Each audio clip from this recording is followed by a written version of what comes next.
What really happened with your host, Mike Rivero. You're listening to the Republic Broadcasting Network, where you'll find out what the Fukushima's going on.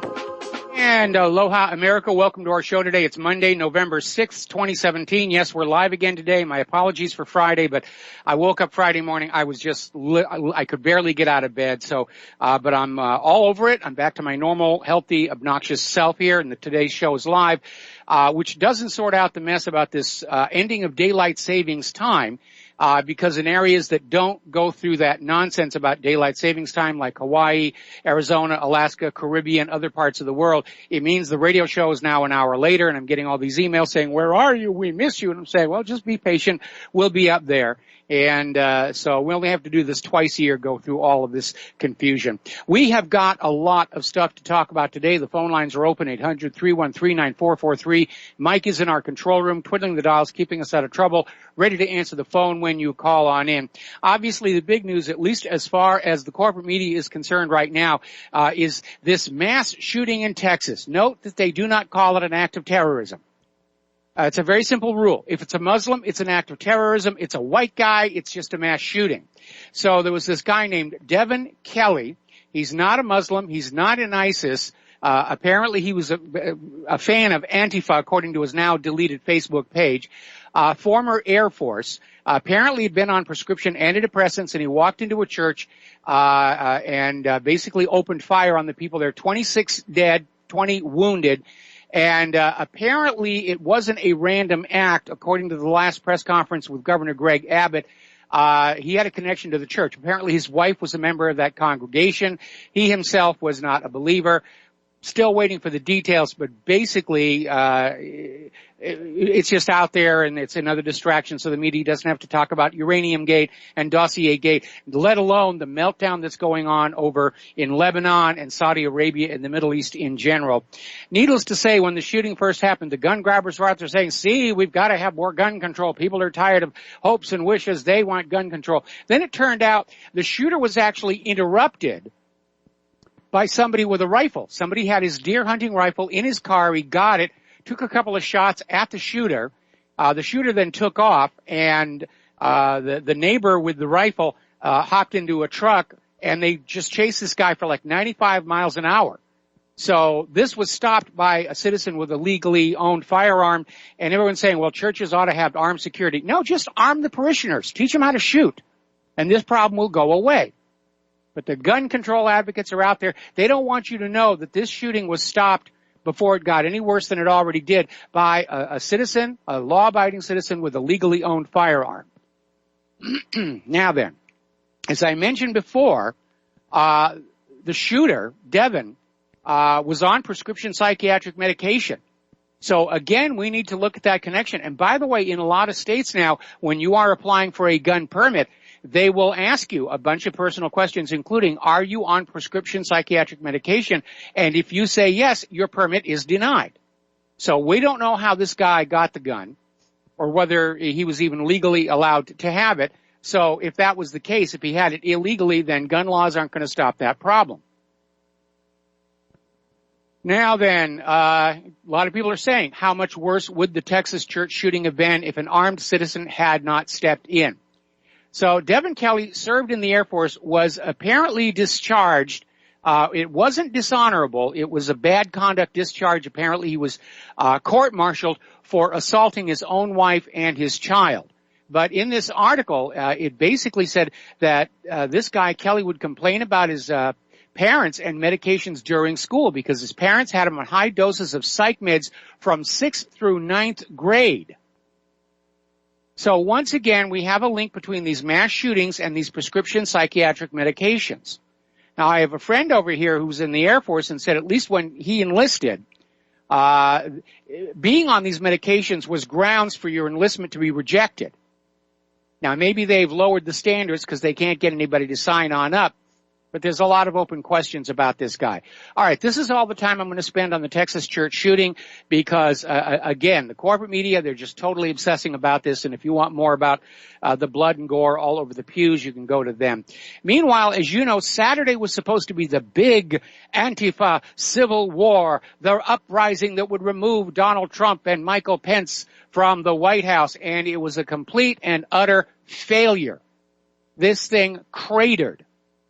The live streaming video showed maybe a few dozen people here, a few dozen people there protesting Donald Trump. It was far from the huge riots coast to coast that they were predicting. Basically, it's an epic fail. And when you look at how much money they put in trying to get this thing going with full page ads in the New York Times, those go for $100,000 each. So somebody put a huge amount of money into this, and it was an epic fail. It was a fizzle.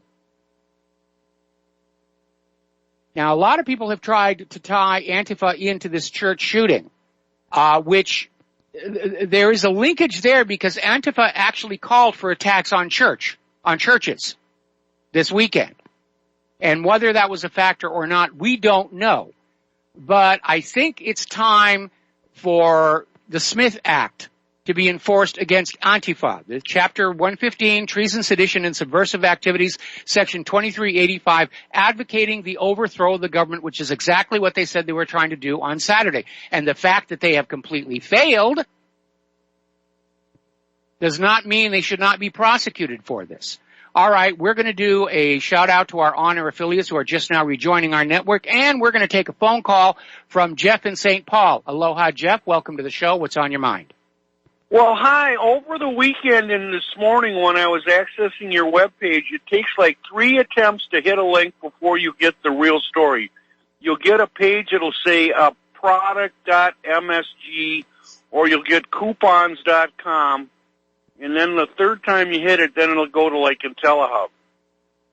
Well, So yeah, I got some complaints about that. It's one of our advertisers who's now putting a panel over the entire web page, and I've contacted them, and they're saying it's one of their clients, and they're chasing it down. We've also had, especially this morning, very massive denial of service attacks. They actually succeeded in crashing my server at one point, and we had to restart it. And it's always, it's spoofed IP, denial of service attacks, always targeting the articles on the Clinton crimes. The Clinton dead bodies list, the epic of Clinton mess, and Hillary the spy. That's a major article. That one is being targeted by the DOS operatives. They don't want those stories to get on out because as the public starts cluing in to Uranium Gate and Dossier Gate, they're starting to look back and say, what else has this lady been up to? And we're trying to get that information out in the face of a corporate media that is absolutely dead set that they're going to wag Texas church shootings at you, even though the vast majority of us were not directly impacted by it. And they just do not want to cover what Hillary Clinton has been doing because when it all comes on out, the corporate media will have been seen as an accessory for not reporting this information when the independent media had it all along. Okay, thanks a lot. All right, thanks an awful lot. We're going to let you go. Now, another development has happened over in Washington, D.C. In the U.S. District D.C. Criminal Court, 12 sealed indictments have shown up on the docket. So we don't know who the indictments are against. We don't know what is in them. They are sealed, and they could potentially stay sealed for a very, very long time. But apparently somebody somewhere is filing charges against people, and they don't want it to come on out, which tells me it's not Trump and his people, because the instant they have an indictment against Trump or any of his people, it's headline news. So these indictments are something very, very different. Now, a lot of people are looking at Donna Brazil's new book and the article she did in Politico, and the corporate media is actually out there flat out lying, trying to discredit this story and discredit Donna Brazil. But apparently it looks like Donna Brazil and at least part of the Democratic Party are now throwing Hillary Clinton under the bus. And people are asking, is more going to be coming? Because in the last few weeks, Hillary has been hit with 3 Watergate-level scandals. Uranium Gate, Dossier Gate, Primary Gate. Those are all, by themselves, every one of them is the equal of Watergate. And the Democrats may have just decided they can't have Hillary involved with them anymore. They got to get rid of her. She's going to drag them all down with her. Now, the Hillary camp is in utter chaos, and the backlash from all of this revelation looks like it might throw the key Virginia governor race to the GOP. And Donna Brazile is out there. She's being interviewed. She's saying, those telling me to shut up, I tell them, go to heck. I'm going to tell my story. And so she's out there standing her ground on this. There was an earlier report she was trying to backtrack. That turned out to be a hoax. And in that interview with Stephanopoulos, she made an interesting comment about, I know what it's like to bury a child, Seth Rich. And that's an interesting comment, because one of the comments that she made when she was saying what she'd been going through was that after the death of Seth Rich, after Seth Rich was murdered, Donna Brazile feared for her own life. Now, you stop and think about that for a minute, because if the murder of Seth Rich makes Donna Brazile fear for her own life, then Donna Brazile knows for a fact Seth Rich's murder was not a random robbery gone wrong. So we get back to this idea that Seth Rich was the DNC leak, and he was killed for it. Now, a lot of people are already out there saying this is the end of the road for the Clintons. I wish I could be as optimistic, but they keep rising from the dead like Mr. and Mrs. Vampire. But apparently, U.S. journalist and author Lowell Ponte is saying that basically Hillary Clinton is politically dead.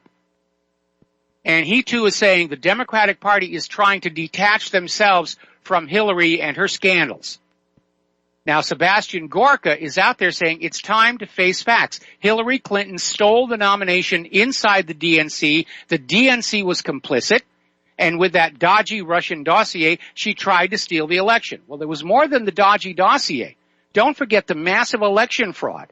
All across the country, something like 1,100 separate actionable cases have come to light so far, involving massive voting by illegal immigrants, people voting in multiple states, all kinds of fun and games going on. So yeah, she stole the nomination and she tried to steal the election, and she still lost. Now, apparently, new documents released under the Freedom of Information Act are showing that the FBI was investigating the Uranium One scandal all the way back in 2015. So now the independent media are doing the job of the corporate media, and we're basically have uncovered Hillary Clinton's IT guy trying to strip Hillary's name from the emails. That's why she was so long in turning them over. They were running software on the server to delete her name from the emails that had to be turned over. And, of course, the corporate media is not reporting on any of this. Now, the FBI has started turning over to Senate investigators hundreds of pages of memos regarding the Bureau's probe into Hillary Clinton's private email server. And this could spell trouble for James Comey and Loretta Lynch, not to mention Hillary Clinton herself. Because the memos detail the process by which the FBI leadership, James Comey, came to decide that they were never going to charge Hillary Clinton no matter what they found. And remember that press conference where Comey came on out and he went down the laundry list of Title 18 felony violations committed by Hillary Clinton. And then he said, we're not recommending charges because she didn't mean to do wrong. And there are two problems with that. First of all, it's not the FBI's job to recommend charges or not. That's the Department of Justice. Second, if you've actually read Title 18, intent is not required.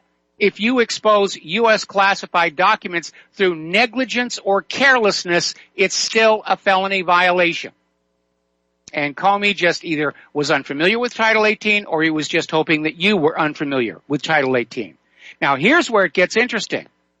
Documents are showing that Senator John McCain was officially notified that uranium was being transferred to Russia back in 2015.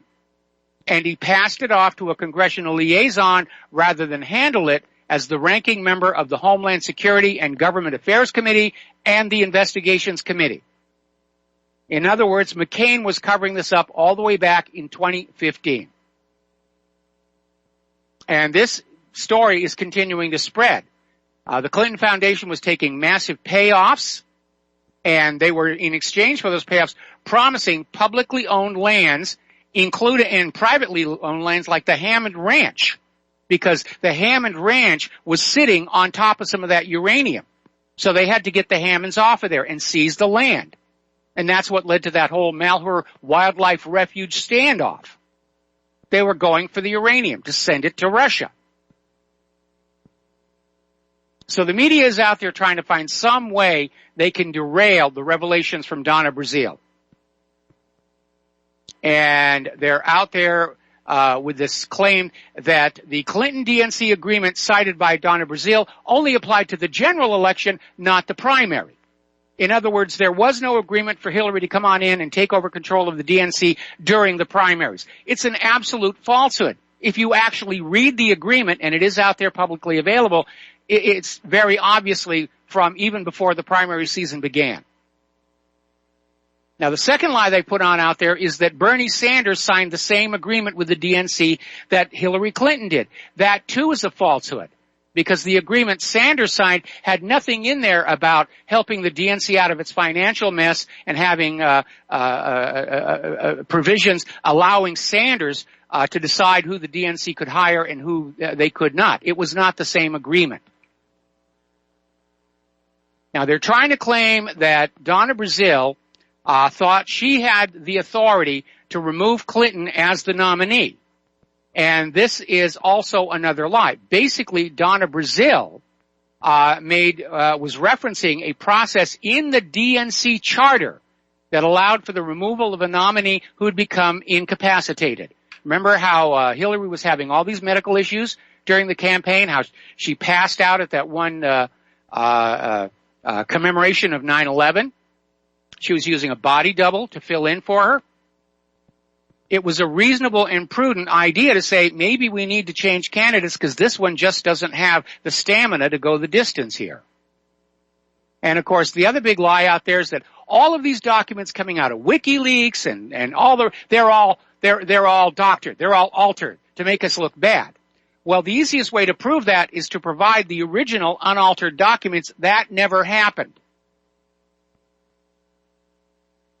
So the corporate media is still out there trying to protect the Hillary Clinton and the narcocracy. And the net result is, as we look around today, the United States is in a meltdown from all the corruption at all levels of government and corporate media and finance. The country is just not going to be able to hold together much longer. And Americans are getting angry. They don't want more apologies from the Democrats, or for that matter, the Republicans. They want arrests. They want indictments. They want jail sentences. Now, things are getting very violent out there. As you probably heard, Senator Rand Paul was attacked by his next-door neighbor, Rene Boucher, who was charged with fourth-degree assault. And apparently, Rand Paul has suffered 5 fractured ribs. So it was a brutal attack. And if you go back and you look at Antifa or Black Lives Matter or even Hillary's campaign, it's okay to use violence against people who don't agree with you. That has been the subtext of their message going all the way back to when Hillary lost that election. So it is spiraling out of control. And yes, I'm one of those people who want to see Hillary Clinton locked up in a prison cell.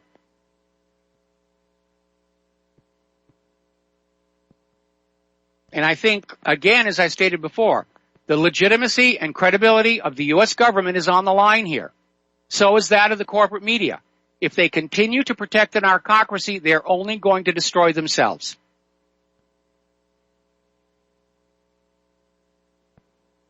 It's been a painful process watching it over these last 23 years, ever since I got blacklisted out of Hollywood for reporting on the Vincent Foster affair. But it's time to bring this dark chapter of our nation's history to a conclusion. And that conclusion has to involve the guilty parties going to prison for very, very long amounts of time. I'm not convinced Hillary's out of politics. She keeps bouncing back time and again. We'll be right back after these commercials. And aloha, America. Welcome back to our show here. And we're going to go right to the telephones here. John in Phoenix. Aloha, John. Welcome to the show. What's on your mind? Hey, Mike. I'm just thinking, if there is a God, he must have a curse on America or something. About the only politician that doesn't need to be thrown to the ground and get bones broken, guess what? Gets thrown to the ground and gets bones broken. It's unbelievable. Unfortunately, in this day and age, it's very believable, and apparently the guy was just his neighbor, and we're constantly being given the message that this kind of violence is now acceptable, and of course that's a big lie. It's never acceptable. But we were seeing it right after the election with all the riots that were going on in these cities, many of which had voted for Hillary Clinton. They still got all their windows broken. But that's been building here for like 9 going on 10 months now, where this kind of violence, Antifa, Black Lives Matter, is now considered part of the social fabric. Again, I sort of expected something like this was going to happen at some point. Yeah, he's not racist or anything, because even though they say he's Republican or whatever, but I mean, he went down to Central America and gave people free eye surgery who couldn't afford it. I didn't see Barack Obama or Hillary Clinton doing that. Well, you know, it's almost irrelevant. I mean, let's be honest here. I mean, Rand Paul, he's not quite his father's son, but he's doing a lot of good things. But violence against anybody in whether they're in politics or in the media is simply unacceptable in a mature republic. All right. Well, thank you for your time, Mike. You have a good day. All right. Thanks an awful lot. We're going to let you go, and I certainly hope that Rand Paul is feeling better soon. But, you know, cracked ribs, that's painful. That is very, very painful. It's going to take a while to heal. All right. Let's start talking about some of the stuff that the corporate media is not talking about because they're still obsessed with this church shooting down in Texas. Down in both Syria and Iraq, ISIS self-proclaimed caliphate is in its final days. It's in its death throes. It suffered a double blow in Syria and Iraq. And it's really only just a matter of time before they're just basically eradicated from the landscape. And we're seeing Syria, Iraq, and Russia and Iran are doing a very, very good job of removing these foreign-sponsored terrorists, fighters, whatever you want to call them, from these territories. And the U.S. government, of course, is getting very upset. How dare you interfere with our pet terrorists, which we don't admit that we control them, but you shouldn't get in their way anyway. But there is an interesting article over here in Consortium News about how Israel and Saudi Arabia, they're going to have to adjust to the fact that they've lost their goals in Syria. Syria is going to remain under the control of the Syrian people and Bashar al-Assad. And the next thing that's going to happen is Syria is going to go down to the Golan and tell Israel, it's time for you to leave.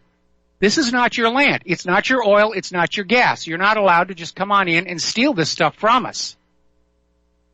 And, of course, Israel will try and start a conflict with Syria, and the U.S. will say, oh, we must help our friend in the Middle East against the evil Assad, and they'll be back in Syria. And we know they're planning on going back in Syria because, according to an article in Fars News, the United States has built yet another new military base in the regions that are under the control of the Syrian Democratic Forces to occupy Syrian territory.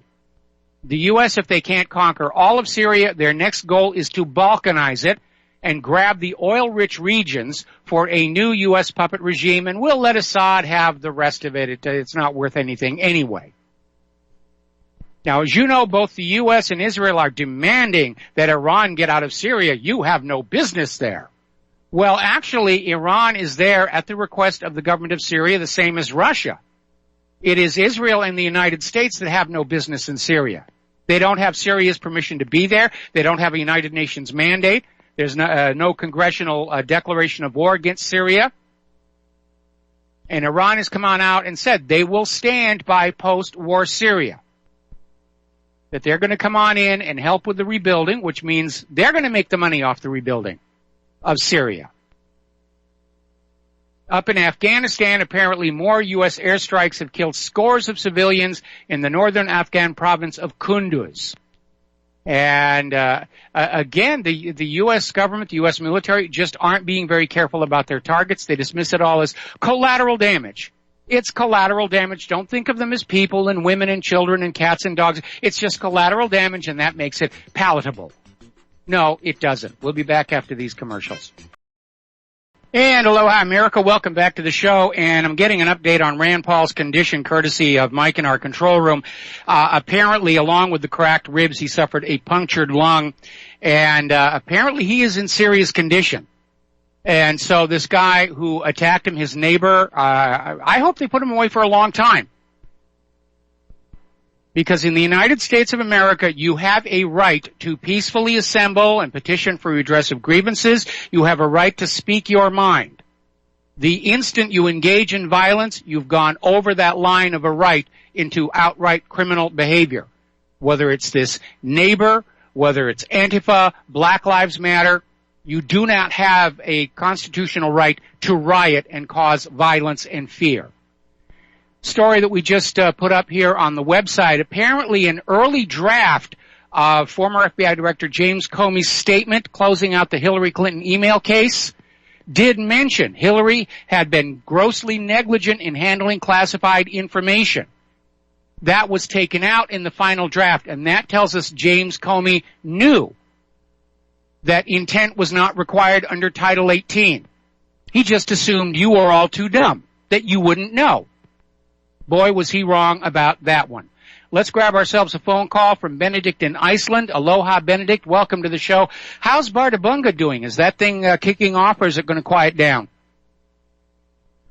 Thank you for taking my call. No, Bardabunga is quiet at the moment, Good. But there are some earthquakes in Iceland. The reason I'm phoning is I used to fly a private aircraft. A person called Kamal Adam. The registration is Hotel Zulu Kilo Alpha 1. Yes. And Hotel Zulu Kilo Alpha 4. You can look it up on YouTube and who was the owner.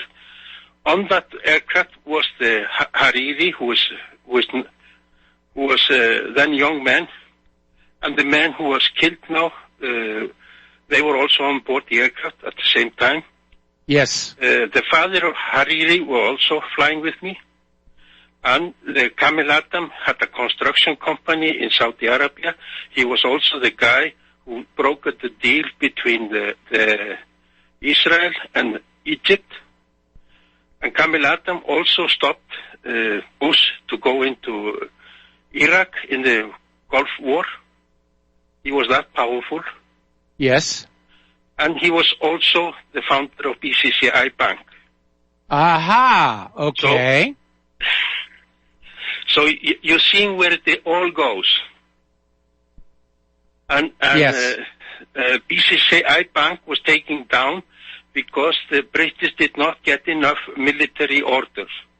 That's why the British government decided to take the bank down. But now the Luxembourg government has a big problem. Over 90% of the things in the bank has been recuperated. So it was not bankruptcy. And this bank was, when a government made an order for a military purchase, the government needed somebody to finance it until the money came, from the treasury. Yes. This bank, BCCI Bank, financed the government, the hardware buying. So you can see how big the bank it was. If everybody had to, who were buying arms, wherever it was, they went to BCCI Bank for financing the arms. Yes. Until it got delivered. And you also had mentioned before about the Yom Kippur War. Yes. You were right about it. Kamil Adam said that there was a phone call from Brezhnev to Nixon that he will finish the problem of Israel. He was going to nuke it. And Nixon said, stop, I have to find out why. And Brezhnev told him, the reason is this: you have transferred so much weapons from Germany to Israel that the East Germans are starting the tanks.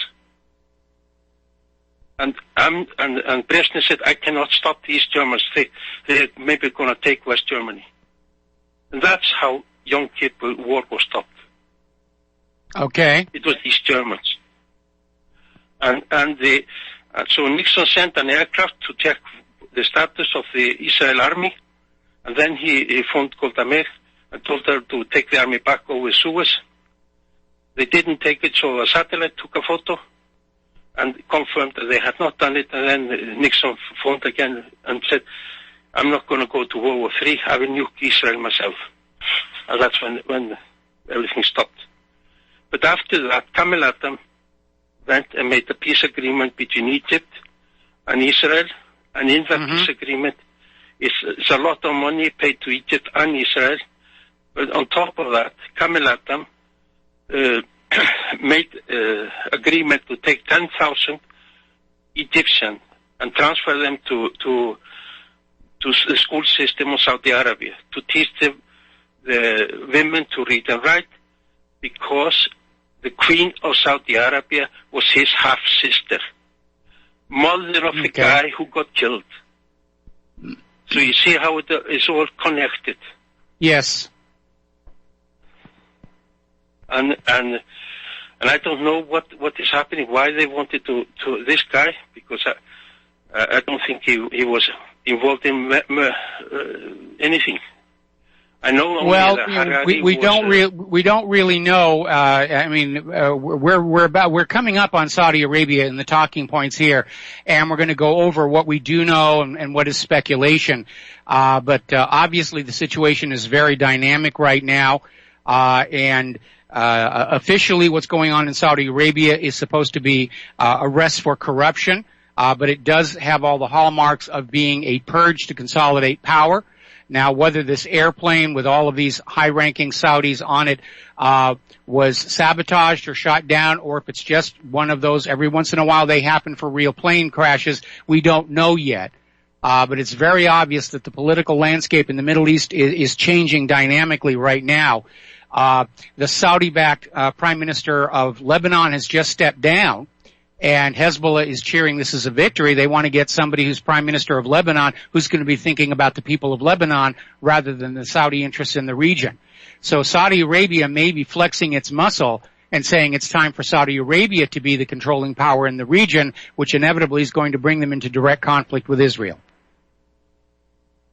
Yeah, but I always thought that was not going to be the case. I always thought that Saudi Arabia and Israel will always be together. But it seems to be something is happening. Yeah, it does. It does feel like Crown Prince Salman is pulling away from not just Israel, but from the United States as well.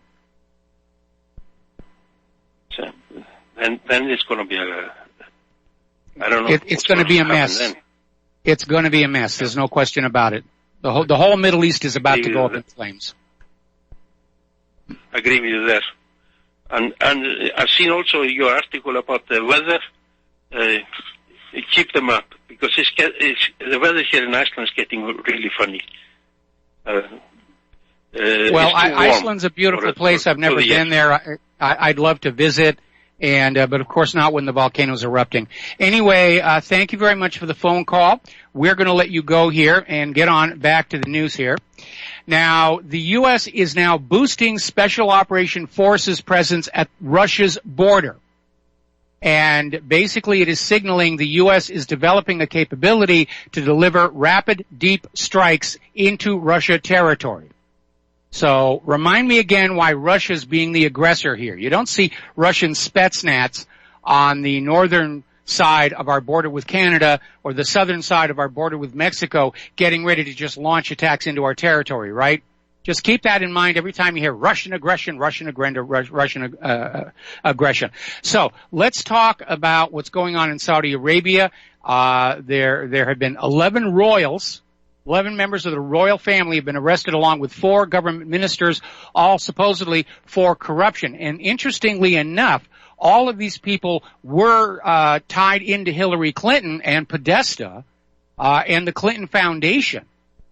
So it may genuinely be the start of an anti-corruption purge within their country. Certainly it's going to consolidate power for Crown Prince Salman as he gets ready to assume the throne. And, of course, we have these 8 high-ranking Saudi officials and Prince bin Mughrin were in a helicopter that crashed near the Yemen border. They were apparently taking a look at what's going on with the war in Yemen, and the helicopters crashed. No word if it was shot at or mechanical breakdown or what.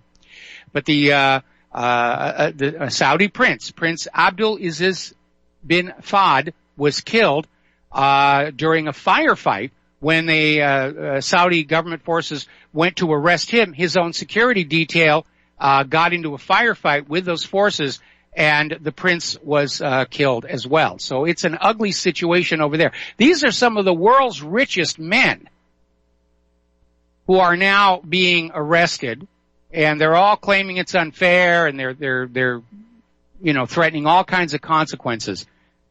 Now, the other wild card out there is this missile launch that came from Yemen that got near the Riyadh airport.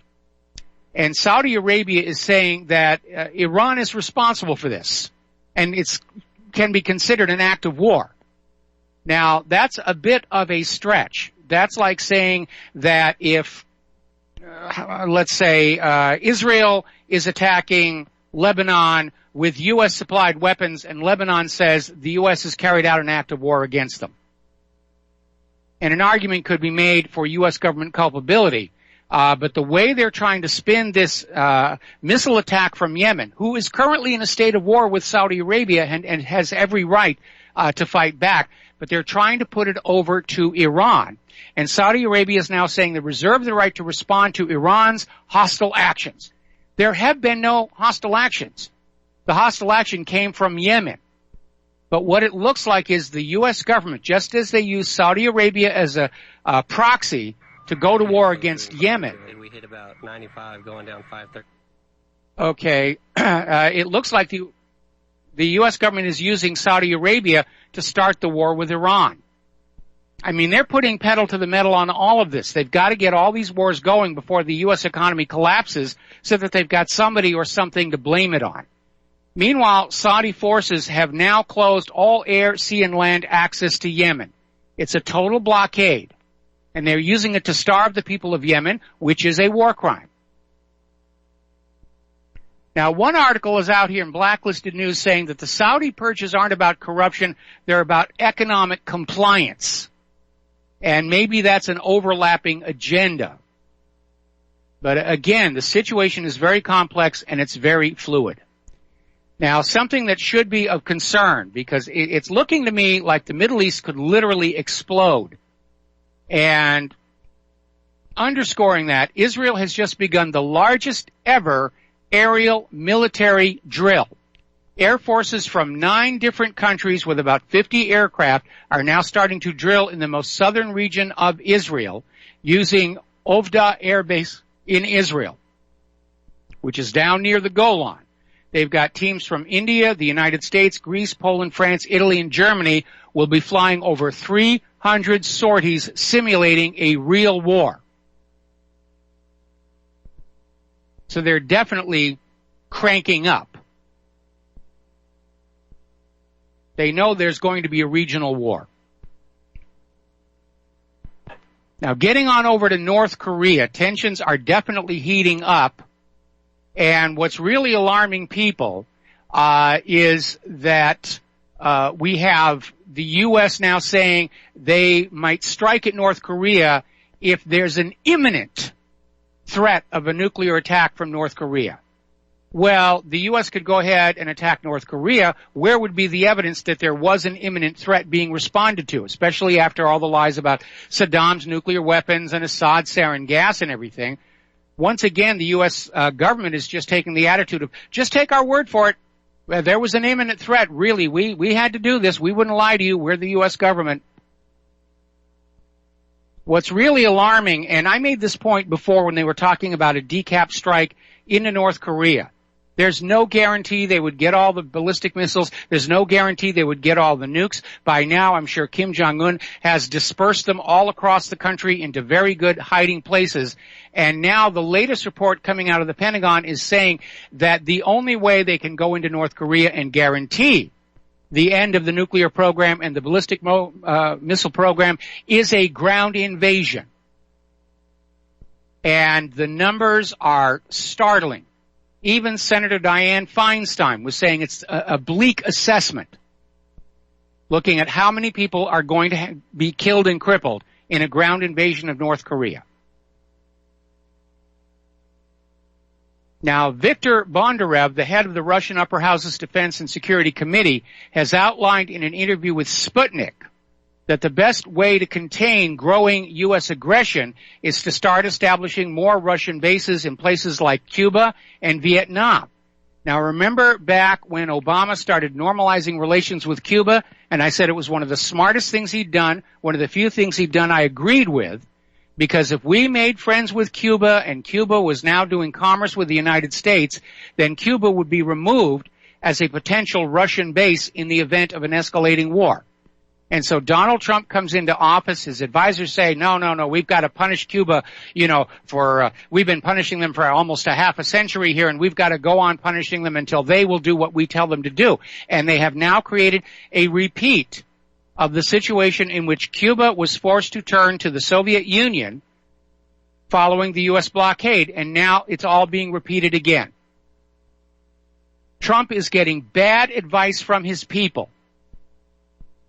They come up with an idea, it sounds good, they go with it. Nobody is doing a careful analysis all the way through of what might actually be the downside of all of this.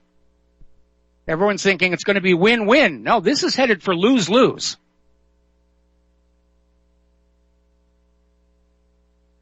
But it may be that the U.S. government just feels that they're totally trapped.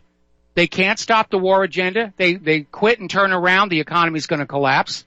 So they're going to keep on going forward until either the nation is destroyed, or maybe they're just praying for a miracle that somehow they will still prevail. I don't think they can. We're going to take another break here for commercials. Back with the economic news after these few words. And aloha, America. Welcome back to our show here. And getting on back to the news here. We're going to talk about the economic news here. A lot of troubling indicators. And like I said, I think what's going on here is the U.S. government understands they cannot hold this illusion of a healthy economy together much longer. And if the economy implodes and they don't have somebody to blame it on, the American people are going to point the finger of blame justifiably at Wall Street and Washington, D.C.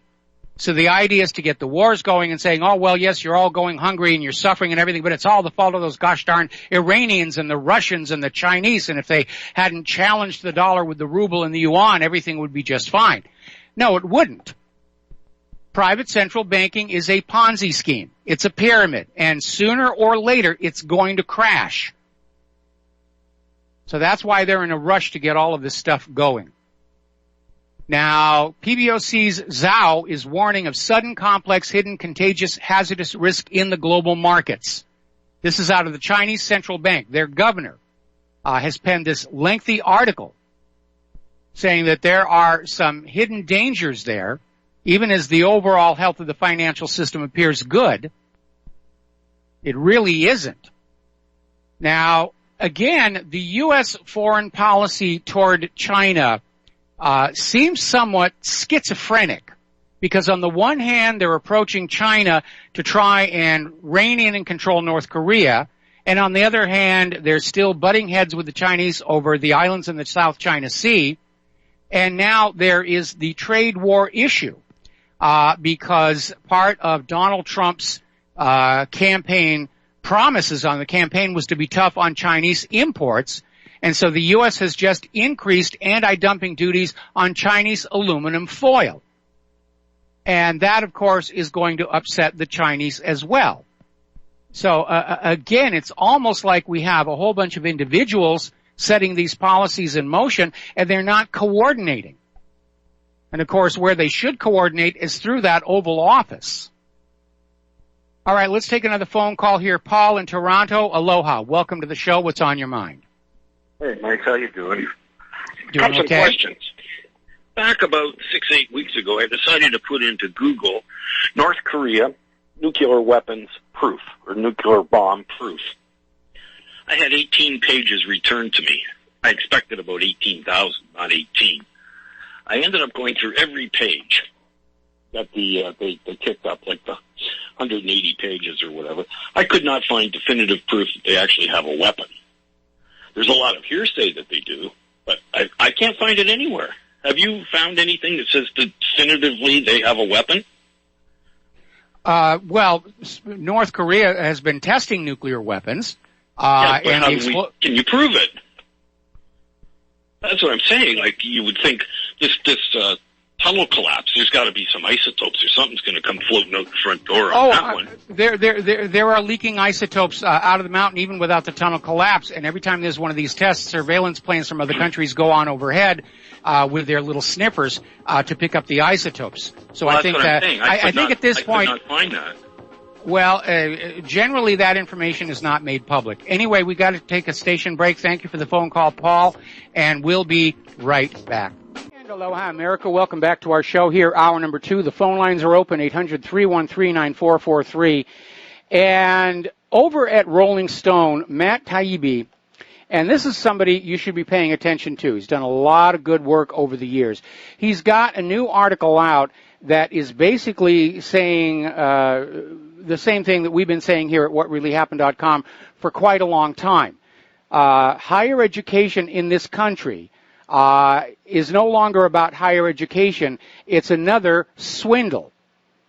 And basically the idea is that the cost of college education goes up, and it has gone up out of proportion with the rate of inflation.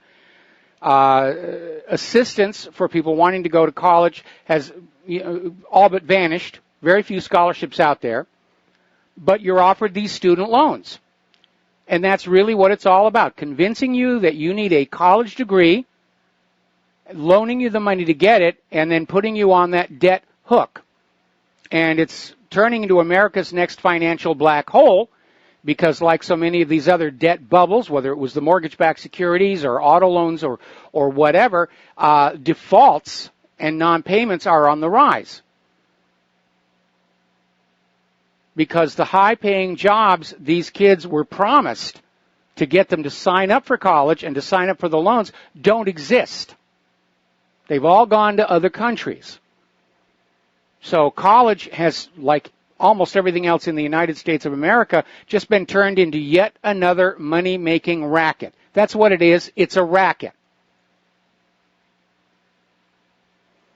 Now, in another victory for the big banks, apparently Republicans in Congress and President Trump handed Wall Street banks a big victory by killing off a politically popular rule that would have allowed consumers to band together to sue their banks. This was called class action lawsuit. This thing passed by just one vote. And it basically means that you as a bank customer will be subject to what are known as mandatory arbitration clauses.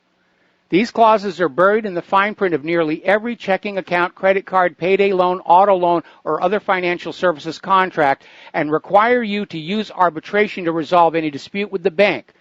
Basically, your right to sue banks for bad behavior is now officially over. So chalk one up for the swamp. Because when we find that banks are engaging in criminal behavior, we should have a right to sue. But that's now been taken away. You'll have to agree to arbitration. And who do the arbitrators work for? They work for the government and the banks. Now, this turmoil over in Saudi Arabia and Venezuela's announcement they can't pay all of their bills right now, they're basically defaulting, has started an increase in oil prices. Oil has now jumped to $56. This is the highest since July of 2015. And so you're probably going to start feeling the pain of that at the gas pumps in the very, very near future. Now, we've been talking about how Russia has been boosting their gold supplies, their gold stocks. China's been buying gold like crazy. But as it turns out, in 2016, German investors were the largest gold buyers on earth. And so apparently the discovery of those phony gold bars in Germany some years ago have not discouraged them. And they're out there buying gold coins, bars, and exchange-traded commodities. And this is a real sudden upsurge. The Germans are thinking something's about to happen because just a few years ago, German investors' gold buying barely registered on the charts, and all of a sudden last year it went right to the top. Now, over in Norway, the Norwegian Wealth Fund is on the verge of a disaster. Apparently, there's a massive equities bubble on the horizon, and they're concerned about that exploding. And unfortunately, most of these financial centers, whether it's Wall Street or Norway or London, they understand bubbles are a path to quick riches. If you can get a bubble going and you can ride it up to the top and then you bail out at the top and everybody else who came in after you gets to eat those losses. And it's a get-rich-quick scheme, but unfortunately, it is very bad for the overall economy of the nation and the people. But these money junkies don't care about that because they are money junkies. These people are seriously, psychologically ill. And just like people who are addicted to crack cocaine or heroin or any other intoxicant, money addicts are just oblivious to the damage their addiction causes to everybody around them. We don't see them as being diseased because the other addicts, they're wearing shabby, dirty, smelly clothes. But the money addicts, they look like they're just incredibly successful. And they are at scamming, at bubbles. But we need to recognize that there are people who are in love with making money for the sake of making money. And they are addicted. And it doesn't matter how much they've got now, they have to have more. They need that new rush of money coming on in to feel that thrill. Remember that documentary Inside Job? It came on out after the 2008 mortgage-backed security fraud meltdown. And one of the things they had in there was that scientists had actually wired up the brains of traders and saw that when they scored a big hit, they made a lot of money. The part of the brain that lit up was exactly the same part of the brain that lights up when you do cocaine. So we know there's an addictive process going on there. Now, for the rest of us who are outside of Wall Street and the financial centers, we're being told the economy is great, the economy's in recovery. No, it isn't. And you don't need anybody to tell you that. Just open your eyes and look around at your current standard of living, at the quality of the products that are in your home. Look at your local community and just ask yourself, do you have the same standard of living as your parents, or has your standard of living declined? And for the vast majority of the American people, it's declined. And if you are objective and thinking critically, you will see through all the lies and misinformation and the bovine excrement that is being fed to you to convince you everything's hunky-dory and you ought to just go on trusting the banks and the government. They'll make it all work out. We're going to do a shout-out now to our on-air affiliates who are just now rejoining our network. So apparently the GOP is now starting to make changes and revisions to their proposed tax plan. And the high points, it's not really looking that good for ordinary Americans like you and I. First of all, the corporate tax rate has been cut from 35% to 20%. Now, this puts it on a par with other countries like Great Britain. But it means corporations will be getting a lot more money and getting to keep it. Where's the tax burden going to be shifted? It's going to be shifted onto ordinary people and away from the corporations. Now, the individual tax rates are changing, but not by a huge amount. And where things get tricky is because now instead of 7 tax brackets, there are only going to be 4. But where those brackets begin and end tells the real story. High income earners will earn a slight reprieve for income between $418,000 and $500,000. People who are earning between $200,000 and $500,000 will be taxed at a slight increase. So they're not really cutting taxes, they're just moving around who's paying the taxes. Now, the new tax bill kills the medical expense itemized deductions, which means people who are having to pay for their own medications and treatments because their Obamacare compliant policies, they haven't met the deductibles, they can't deduct those from the taxes. Adoption and student loan interests are not going to be deductible anymore. There's now going to be a limit on mortgage deductions. You're not going to be able to take all of that off. All of your mortgage interest that you're paying is no longer totally deductible. Now, executive compensation will become less deductible for corporations. The new tax reform package repeals the so-called Johnson Amendment, which penalized religious organizations for electioneering. So, buried in the new tax bill is a provision that will allow religious institutions to engage in political activism. Now, the child tax credit has increased a little tiny bit. And offsetting that, of course, is you're no longer going to be allowed to deduct your state taxes. So if you live in states with high income taxes like New York, California, and here in Hawaii, you're not going to be allowed to deduct that from your income taxes anymore. And the latest word we have is that the alimony deduction may go away. So overall, what's happening? The rich are going to get richer, the poor are going to get poorer. The taxpayers are going to get screwed once again. Let's take a phone call. Dustin in New Jersey. Aloha. Welcome to the show. What's on your mind? Yeah, hi, Mike. Yeah, I want to talk about Saudi Arabia, but you're right. It's what they give you with the left hand, they'll take more with the right hand. It's a scam, just like Obamacare was, just like global warming and the carbon tax, and just like, remember the oil energy deals Dick Cheney had, they had behind closed doors when Bush was in? Yes. They had those.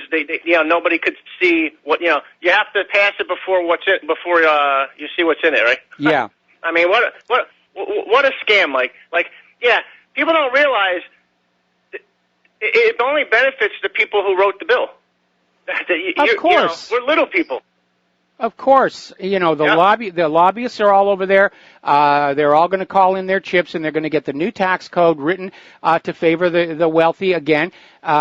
Virtually every change to the tax code going back for decades has always been to benefit the wealthy.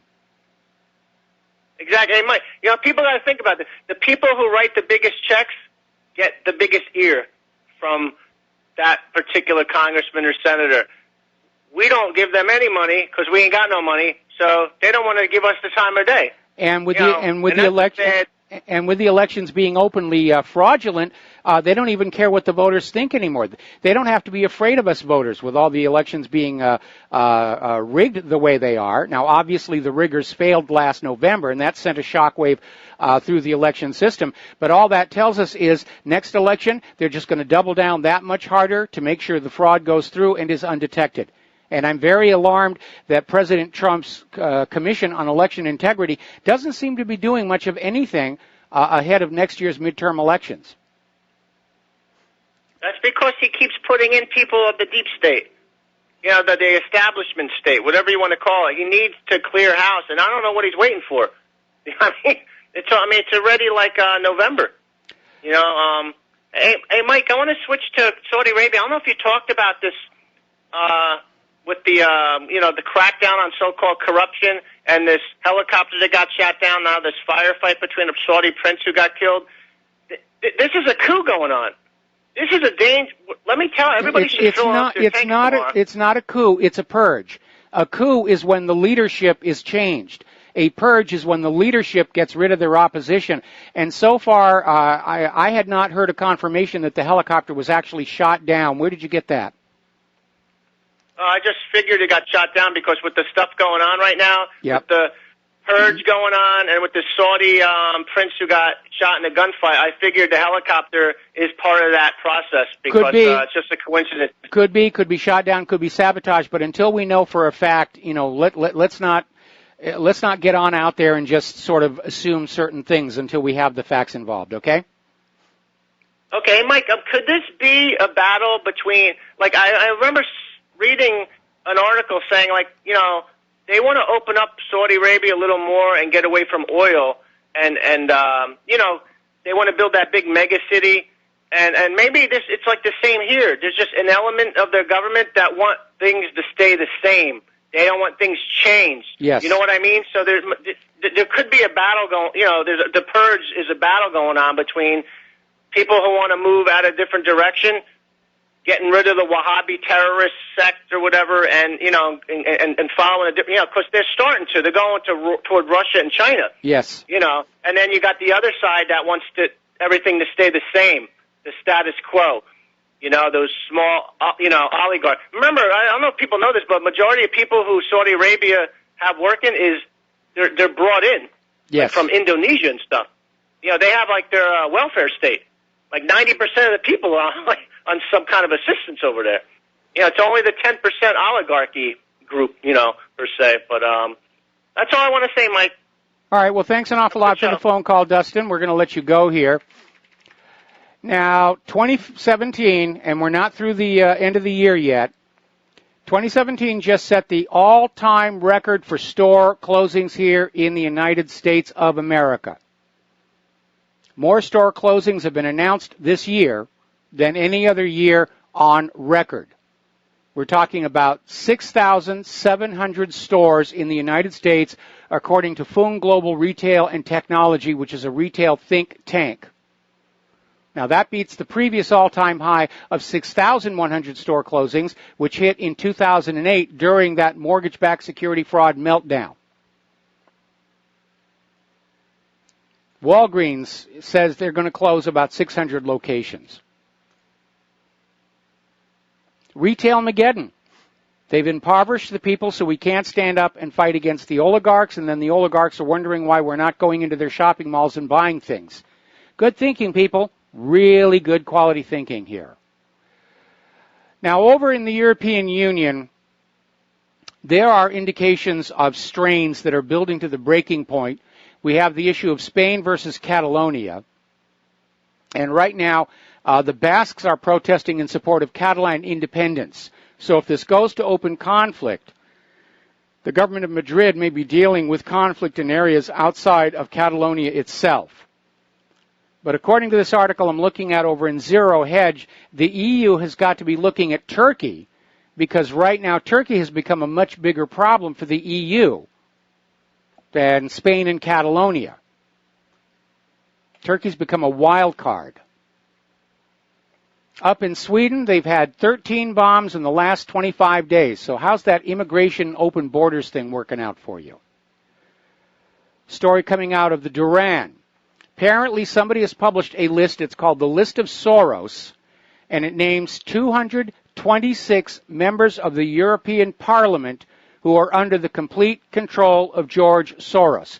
That's out of a total of 751 members of the European Parliament. So right now, Soros controls more than 1/3 of those European Parliament seats. Now, again, the European Parliament doesn't have that much power and authority because the European Commission decides everything, and the parliamentary votes are advisory only. So let's take a minute here to talk about what's going on over in Hollywood. This Harvey Weinstein scandal has just exploded all over the place. People are coming forward with all kinds of allegations, some of which appear to be true, some of which appear to be just grandstanding and seeking free publicity or possibly a cash payout. It occurred to me that we may actually be seeing Hillary and her people starting to throw their Hollywood liberal friends under the bus to save themselves, or throw them to the sharks to save themselves, if you want a different metaphor. But it is having an effect. There are stars that are being destroyed, their credibility. Movies, TV series are getting canceled. Apparently the 6th season of House of Cards, first of all, they were talking about just canceling it completely. Now they're saying it will be renewed, but Kevin Spacey will no longer be part of that show. We may be entering an era in which all of our illusions, whether of entertainment, Hollywood, politics, finance, religion, all of our illusions are going to be torn down. And that might actually be a good thing for everybody to take off their rose-colored glasses and start dealing with the world as it really is. Scammers, corruption, politics, deliberate deceptions, lies, fraud. So this may be an age where we lose all those illusions, and I think that would be a really good thing. Over in Great Britain, as you know, yesterday was Guy Fawkes Day, and Britain has a tradition of putting certain celebrities into those bonfires in effigy, and that included Harvey Weinstein. He actually made the Guy Fawkes bonfires. Way to go, Harvey. We'll be back after these few words. Join us on the air, 800-313-9443. And aloha, America. Welcome back to our show. We're going to go to the phones here. Tom in Florida. Aloha, Tom. Welcome to the show. What's on your mind today? Yeah, good day to you, Michael. Happy holidays.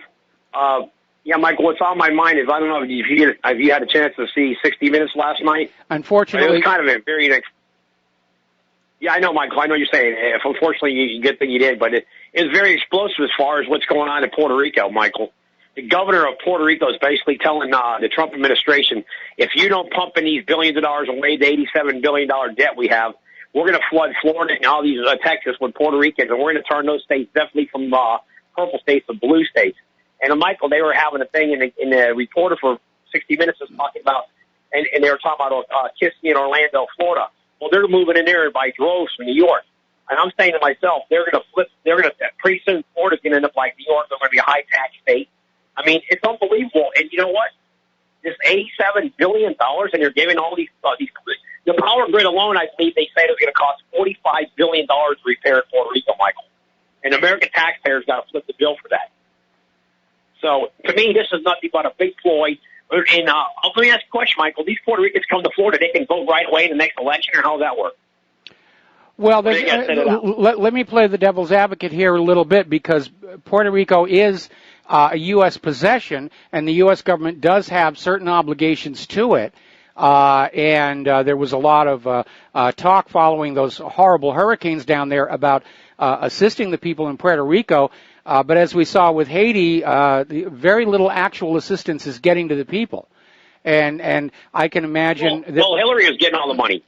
Well, I can imagine that Puerto Rico is feeling that, they have to start pushing. The squeaky wheel gets the grease, and right now Puerto Rico, if they don't get that money, I imagine probably a lot of Puerto Ricans are already headed for the United States right now, just because their homes and businesses have been destroyed, and there doesn't seem to be any way to rebuild them anytime quickly. Well, yeah, right, Michael, you're absolutely right. But you know what? If you gave a Puerto Rican $1 million, he'll still vote Democrat. If you gave a million Puerto Ricans $1 million apiece, they'd still probably 90% of them are going to vote Democrat. That's their nature. They're not coming here to actually compliment the white Anglos in the state of Florida or these other states that are conservative. They're literally trying to turn them into liberal states where it's everything 1, 2, free, 1, 2, free, free. Everything's for me. I mean, it's unbelievable. We've got to pay for all this nonsense. I'm looking at on the Clinton dossier on Trump. That's millions of dollars. I believe it's $12 million. Who's paying for that? Well, that came out. Where's all this money coming from? Okay, well, you raise a really good point here, because supposedly, according to Donna Brazile, the reason that Hillary Clinton was able to get her talons into the Democratic National Committee was she was able to help them get out of debt. Now, the question is, where did that money come from? Did it come from donations to Hillary Clinton, or was she, in fact, siphoning some of the money from the Clinton Foundation into her campaign, which would definitely be another violation of election law? But it would seem that Hillary knew she was going to run for president last year, and so even when she was at the State Department, she was out there just, getting as much money into the Clinton Foundation slush fund as she could. And I think at this point it's almost inevitable that a lot of that money got laundered and moved around and poured into the Clinton campaign.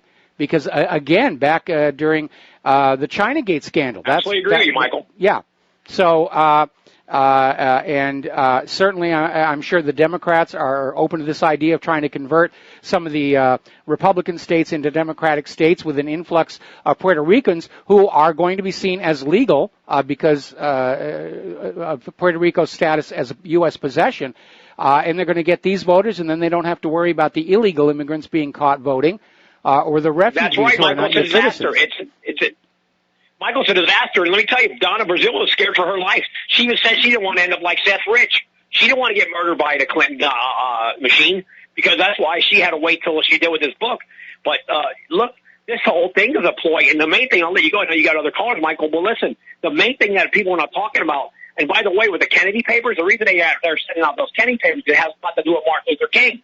People don't want to know talk about what Martin Luther King was up to in the early 60s. And Coretta Scott King knew he was doing some nasty stuff with other women and all that, but that's another point. But you can talk about that later about MLK. That's part of the Kennedy papers, I guarantee you that. But I'll tell you another thing, Michael, that they're not talking about is with all these Puerto Ricans, like you said, you made a great point. They don't need illegals anymore. We'll see people coming here, all going to be 90% Democrat, and guess what? They swing Florida. They think maybe California. I mean, come on, it's unbelievable. Georgia. It's unbelievable what they're trying to do here. Okay, Tom, I got to let you go. Got to do a commercial break. We'll be back with another phone call after these few words. And aloha, America. Welcome back to our show here. We're going to go back to the phones here. Kathleen in Paris. Aloha, Kathleen. Welcome to the show. What's on your mind? Aloha. What's on my mind? Thank you for taking my call.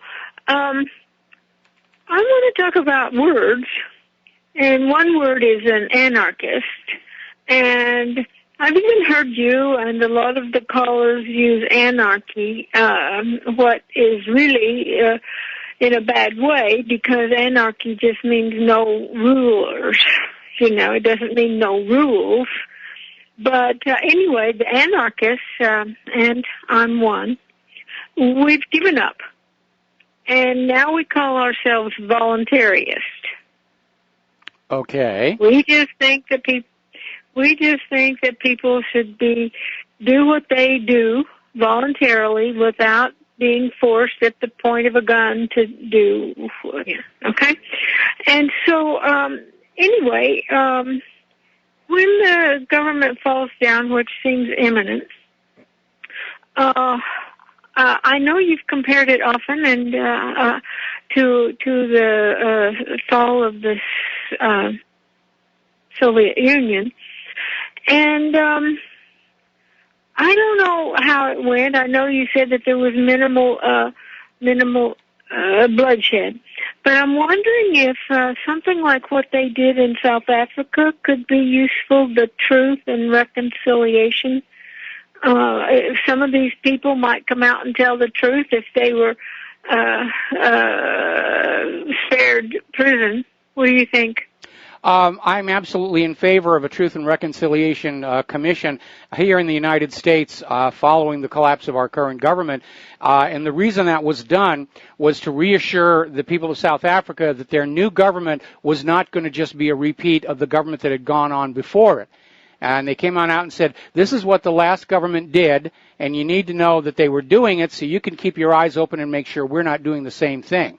And I think it would be necessary because right now the American people are very much aware of all the lies and deceptions, things that have been hidden from them. So any new government that is being set up in this country following the collapse of the current one would have to come on forth and say, we're going to tell you everything that happened before we got here, so that you understand we're not continuing to hide things from you because we don't think you can deal with it. And so I would definitely be in favor of that. I'd be more in favor of that than punishment as a form of revenge.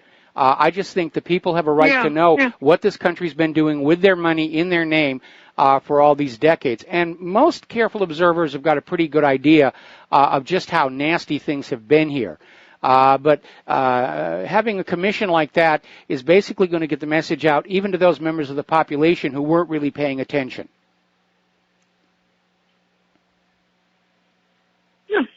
Okay.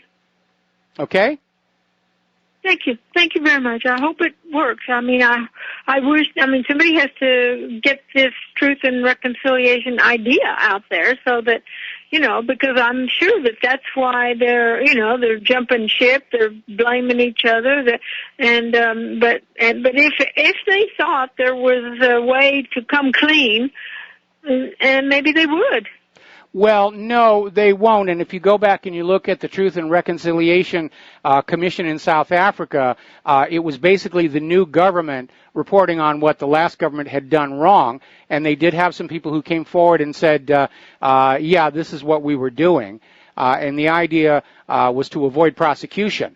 And it may go to that extreme here. These people who've been committing these crimes and corruptions, they don't even have an instinct of wanting to come clean. In their own minds, they're perfectly good people. They absolutely believe that they deserve to have that wealth and power, that they know what's best for the rest of us, that we're just here to work and breed new workers and new soldiers, and that's their worldview. And so consequently, they feel no guilt about anything that they've done. It's just all a game to them of being able to evade the law, and if they can evade the law, then they're perfectly happy. I mean, there are rare exceptions. We're still trying to analyze what Donna Brazil's real motives were in this book. Did she have an instinct to come clean, or is she the vanguard of a section of the Democratic National Committee or the Democratic Party that is saying they have to de-link from the Clintons, or they're going to get hammered in next year's elections? Well, she doesn't pass the smell test for me because she, remember she's given Hillary the answers to the debate questions. Yeah, she's not without sin. Yeah, she's not without sin. But on the other hand, nobody in politics is clean. If you're going to be involved in politics at any level, you're going to get dirty. It's a dirty business. But again, there comes a point where some people just have really had enough, and they say, I want out of this, and I want to break away from this and go away from it. That seems to have been the case here with Donna Brazil to an extent, certainly with Seth Rich, certainly with Vince Foster. And again, I'm sure there'd be a lot more people who are would be coming forward with what's been going on inside the Democratic Party and the Hillary Clinton campaign. But as Donna Brazil herself admits, Seth Rich's murder had a chilling effect on all of them. They knew it was not a random robbery gone wrong. Seth Rich was assassinated for leaking those DNC emails. And so there's a lot of people who know what's been going on is wrong, but they're staying quiet because they don't want to wind up dumped in Fort Marcy Park. Yeah, and so the Truth and Reconciliation thing was after the new government was already set up. Yes. Oh, okay. Well, thank you a lot. All right. For everything you do. Oh, well, thank you very much. We're going to let you go. The phone lines are open, 800-313-9443. And I'm going to back up here a little bit to the war zones because there's stuff that's just coming in on a constant stream here, and I'm trying to stay on top of all of it. Saudi Arabia has now said that Lebanon had declared war against Saudi Arabia. Now, of course, Lebanon has done no such thing. But Saudi Arabia's rationale for saying Lebanon has declared war is because of aggression against Saudi Arabia by the Iran-backed Lebanese Shiite group Hezbollah. So they're trying to drag everybody in. Oh, it's Iran again. It's Iran. And by the way, they're already out there trying to sell the idea that Iran was behind 9/11. They're dragging that one out there again. Oh, it was Afghanistan. Well, we bombed the place into rubble. Turns out it was Iraq. Bombed that place into rubble. Now it turns out it wasn't Iraq. Now it's Iran. So they're trying to repurpose the propaganda here. But it looks to me like Saudi Arabia is about to make a very decisive move militarily across the Middle East. And again, I think Crown Prince Salman is not all that cozy with the United States government because all of these royal princes and ministers who've been arrested, they were all part of that cozy deal with the United States government. Apparently most, if not all of them, were tangled up with Hillary Clinton and the Clinton Foundation. And we know that Crown Prince Salman has been making overtures to both Russia and China. So Saudi Arabia may just feel that it's their time to become a controlling, dominant power in the region and step out from the United States shadow, not to mention Israel. Now, up in Syria, the Syrian army has lost 2 villages to Al-Qaeda, saying that apparently Al-Qaeda is using chemical weapons, and they used them on the town Al-Balil and Turaikia. And you're not going to see anything about this in the corporate media because the only time they talk about chemical weapons in Syria is if they think they can blame Assad for it. But again, as Syria and Russia have advanced across Syrian territory and they will find these abandoned ISIS and Al-Qaeda bases, they find these chemical weapons in them. Now, we've been talking about the plague that's down in Madagascar, how it may have already escaped to 9 other countries around there, and how apparently this strain is a little different from the Black Plague that killed at least 25 million people across Europe. They're saying it's a little bit more contagious. There's something's different about it. They're very, very worried about this. And they're trying to get people within Madagascar to abandon certain of their traditional religious practices, which involve digging up the dead and dressing them and parading them through a celebration. But it is a serious situation. But there's another one now. And apparently over on the Kenya-Uganda border, there's been an outbreak of Marburg. Now, Marburg is a disease very similar to Ebola. In fact, Marburg was identified before Ebola was. And it's an RNA virus, which means it's very unstable and it mutates very rapidly. It has a 90% lethality rate. And there's no vaccine, there's no cure. And apparently, they're just going for containment. And the question is it airborne or not? Most of the prior Ebola outbreaks have not been airborne, or it would have been a lot worse. But there do seem to be a lot of these illnesses breaking out all over that part of the world. Now, over in Britain, in the town of Plymouth, it's snowing. And weather forecasters are predicting the winter of 2017 could be one of the coldest in a decade. Now, at Washington State, Stanford played in the snow for the first time since 1936.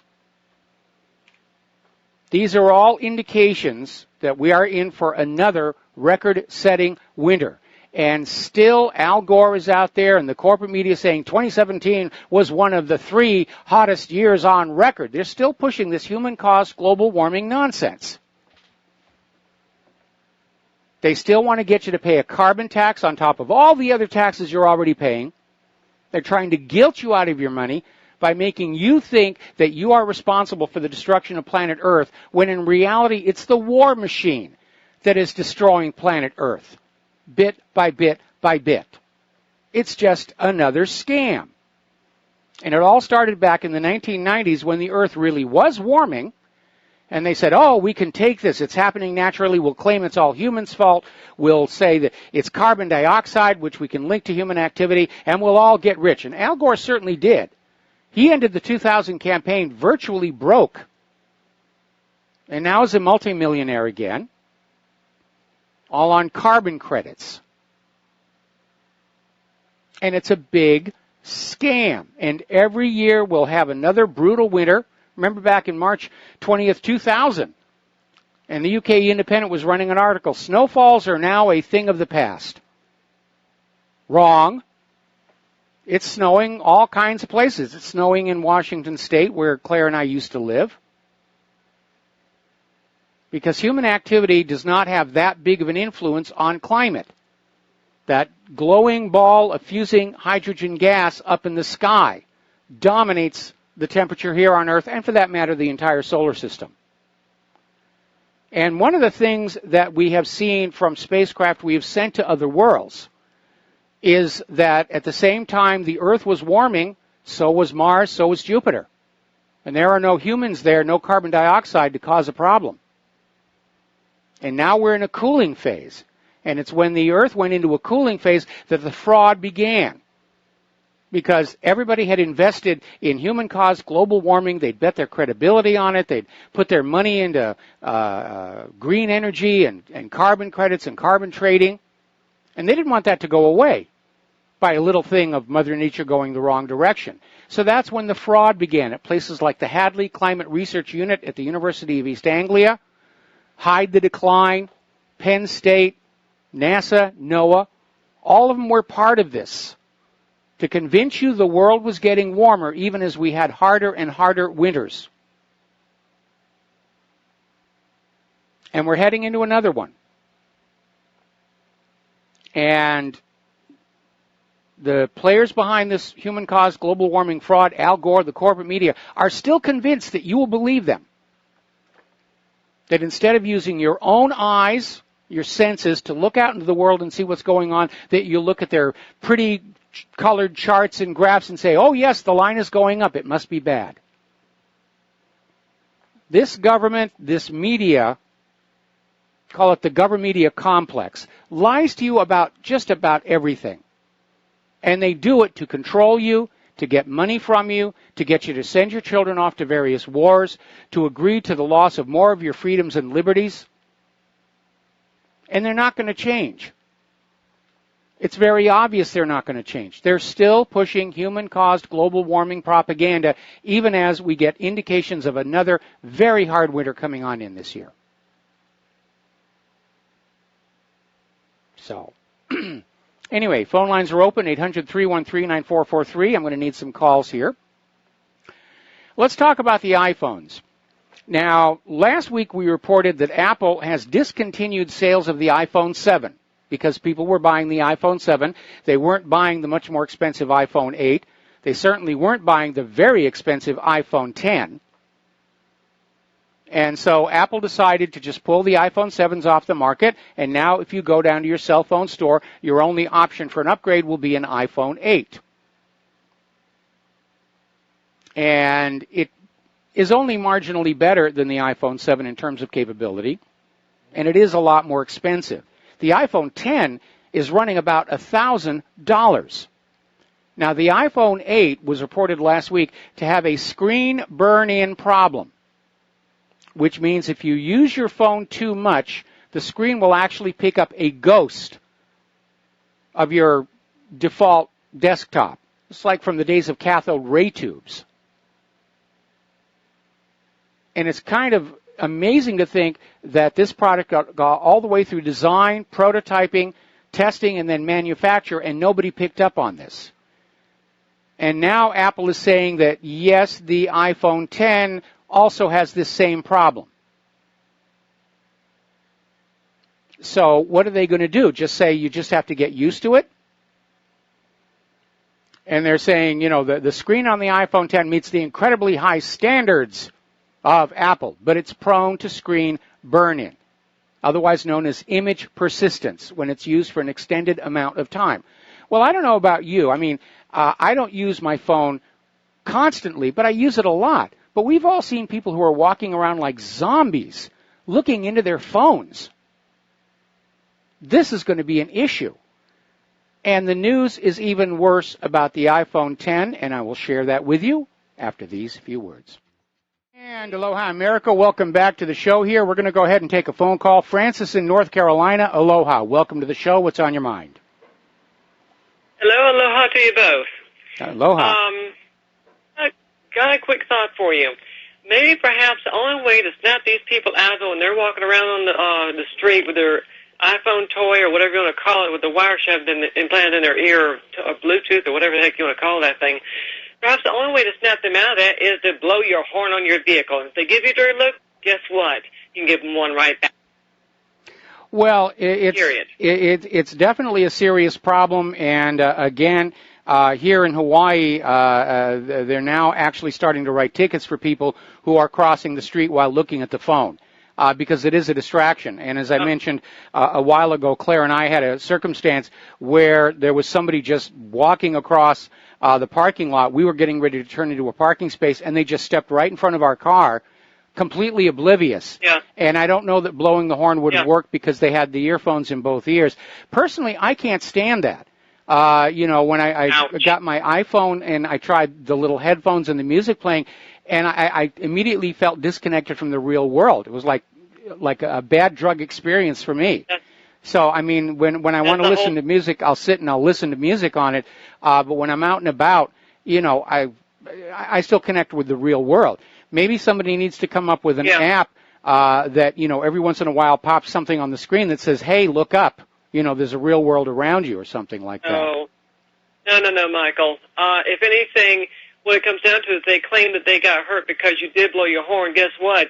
They hurt themselves by not paying attention to their surroundings, for that matter. So they really have only one person to blame, that's themselves. Because as I explained to my other half at one point, you know something, dear? If you want to continue playing with that thing, because it has to make sure it has one ear open so he can hear me when I do talk to him, I told him, I said, when you cross over and your body's left behind, I'm going to make sure all your toys are buried with you and perhaps even have the wires surgically implanted so that way you don't have to worry about where they are.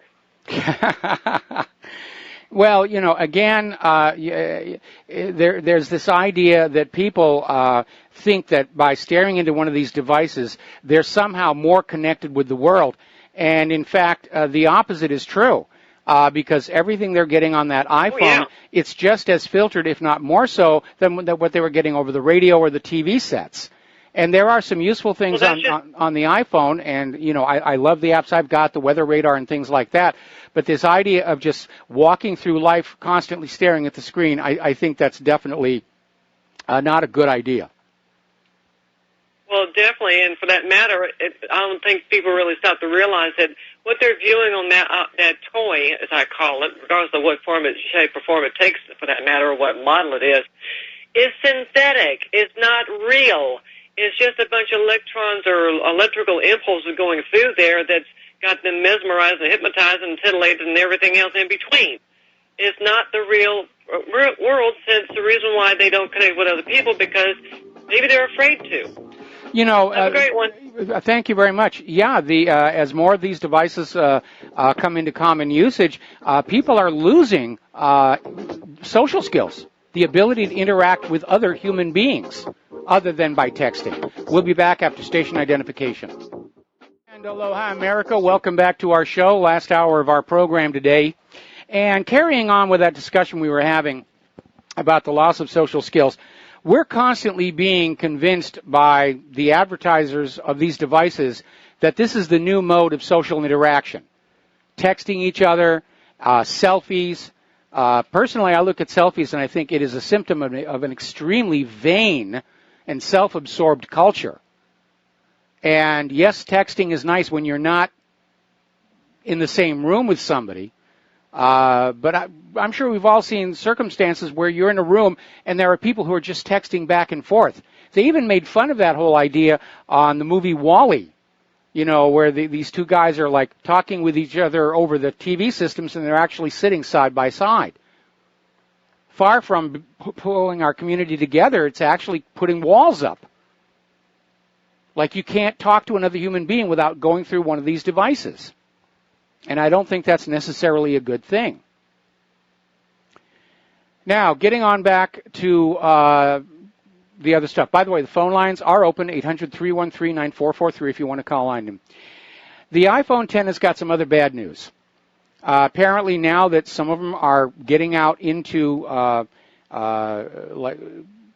testers, it's coming up short. First of all, that facial recognition system has a high failure rate. And apparently because they took out the fingerprint scanner, if the facial recognition doesn't work, then you have to type in your 6-digit personal ID code. They should have stayed with the fingerprint scanner, but they wanted to do the whiz-bang facial recognition because people would buy that. Well, in a healthy economy where people have got disposable income and they always want to have that pride of having the latest and greatest device, yeah, maybe. But we don't have that kind of an economy. But even worse is apparently the iPhone X is not faring well in the first drop and durability tests. Now, consumer electronics site CNET ran a drop test from a height of 3 feet. The glass at the corner of the phone cracked on the very first drop, which dropped the phone on the side. A second test dropped the phone on its face, leading to a lot more fractures. And CNET concluded that dropping this phone without a case is out of the question. It's that fragile. And apparently a more extreme drop test from SquareTrade showed functionality was damaged as well. Now, I know that all of these phones will break, and I remember it was only a couple of years ago when they were advertising cell phones that were break-proof, which I thought was a really good idea. I love the fact that the iPhone 7 seems very, very durable, and it's waterproof to a depth of 30 feet. But apparently the iPhone X is going the other way. It's $1,000. It's very delicate. The facial scanning doesn't work, and you might as well buy a case to put it in, because if you drop it without the case, the phone is going to be gone. And those cases are not cheap. Now, by now, you've probably heard of this so-called Paradise Papers. This is a huge leak of financial documents showing how the world's richest individuals and corporations are setting up tax havens to avoid billions in taxes. At the same time, taxes on ordinary people continue to go up. And apparently, Apple was caught in that leak as well. Basically, after the European Union announced a probe into tax arrangements in 2013, Apple was forced to find an offshore base that would serve as a tax residency for its subsidiaries in Ireland. And the leaked Paradise Papers revealed the following year, Apple's legal advisors sent documents to law firm Appleby asking for a recommendation on which jurisdiction would be best. Now, Competition Commissioner Margaret Vestager said the maker of iPhones paid just 1% tax on its European profits in 2003 and 0.005% in 2014. Basically, Apple is paying just 50 euros in tax on every 1 million euro of profit it made in 2014. And, of course, Apple says, well, we're following the letter of the law and pay all the taxes we owe wherever we operate.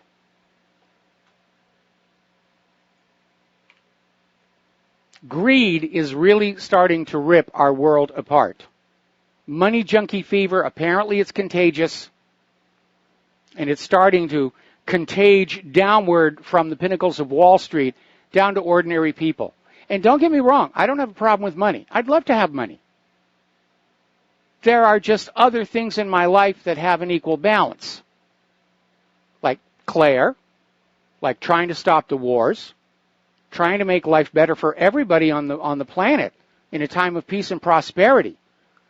But we live in a culture right now where the overriding desire is to make more money and everything else is subordinate to it. Product safety is being sacrificed on the altar of greed. Product efficacy and quality has been sacrificed on the altar of greed. Product liability has been sacrificed on the altar of greed. All of these are hallmarks of a descent into absolute fascism, where government authority and corporate greed are aligned together against the general population. That's where we are right now. We're going to do a shout out to our on-air affiliates who are just now rejoining our network. And getting on back to computers, apparently, Google can read your corporate data. This is an article that came out of Infoworld.com. And apparently, on Halloween, trick or treat, Google told its Google G Suite users that this morning we made a code push that incorrectly flagged a small percentage of Google Docs as abusive, which caused those documents to be automatically blocked. A fix is in place, and all users should have full access to their documents. Now, this misfire reminded everybody that cloud providers have access to all of your data, and that Google was scanning users' documents in real time to see if they're being mean or somehow bad. And you have to agree to such oversight in Google G Suite's terms of service. Now, those terms include personal conduct stipulations and copyright protection, as well as adherence to program policies. Now, who knows what made the program that checks for abuse and other violations go awry, but something did. But the lesson you take away from this is anybody running a cloud server, they're looking at what you put on the cloud.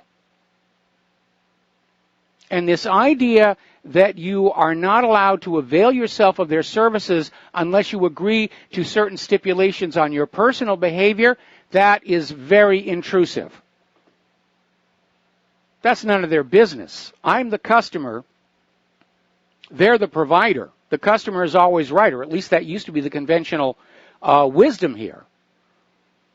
I mean, if you are using city water, they don't come in and tell you how to behave, how to talk. The power company doesn't come in and tell you, how you should behave. I mean, they'll both come in and say, please limit how much you're using, because we're running short. But the idea of a cloud provider in its usage agreement saying that you agree to behave the way they think you should behave in your conduct, in your commentary, that is way, way over the line. And that is one of the many reasons why I personally won't use a cloud server.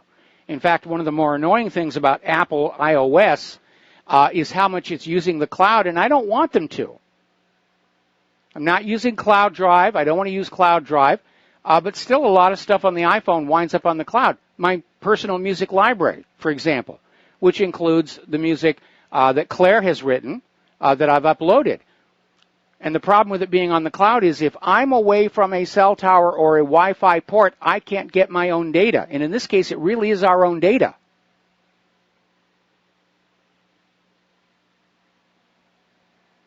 All right, we're going to take a phone call here from Curtis in Nevada. Aloha. Welcome to the show. What's on your mind?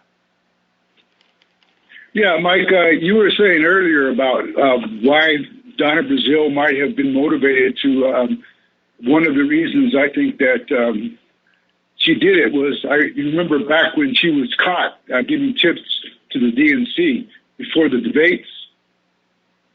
You remember that? I remember that. Yeah, well, remember what Hillary Clinton called her?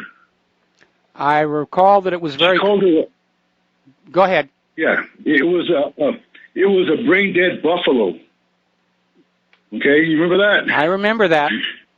That's consistent with all the stories about Hillary we've gotten from her former Secret Service protective detail, even the Arkansas police officers. I mean, there have been a lot of books out there about the kind of person Hillary Clinton really is. And the idea that she got that close to the White House is just absolutely terrifying. And again, I think an honest evaluation of the 2016 general election would have shown that the vast majority of votes for Hillary Clinton were in fact fraudulent, or they were bought or bartered or some other situation. And I think the reason that Hillary wasn't really doing that much in terms of political rallies is because she knew she couldn't win the popular vote by going to the voters.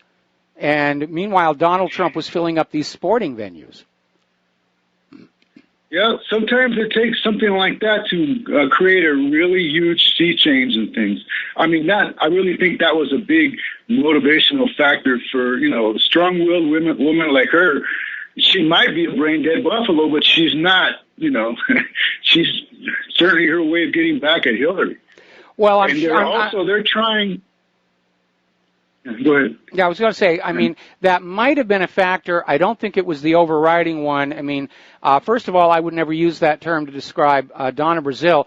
She's obviously a very capable, intelligent person, or she wouldn't have been in that position to begin with. And yes, she made some moral compromises to help her candidate. But again, politics is a dirty business, and you don't get into it without getting dirty.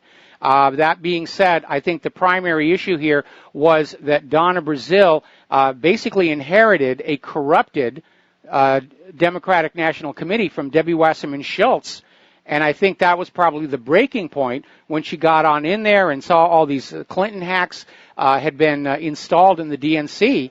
And apparently Donna Brazile had made a promise to Bernie Sanders saying, I'm going to find out what the heck happened here.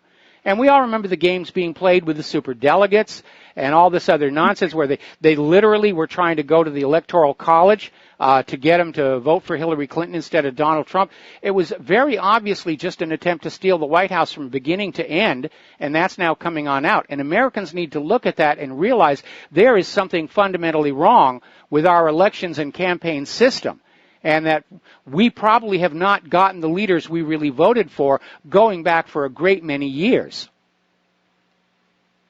Yeah, they're really pushing now on the podestas, and the closer they get to, they have to do something. I mean, they've got too much things coming up for them just to give all these people a pass, and the closer they get, the more we're going to see.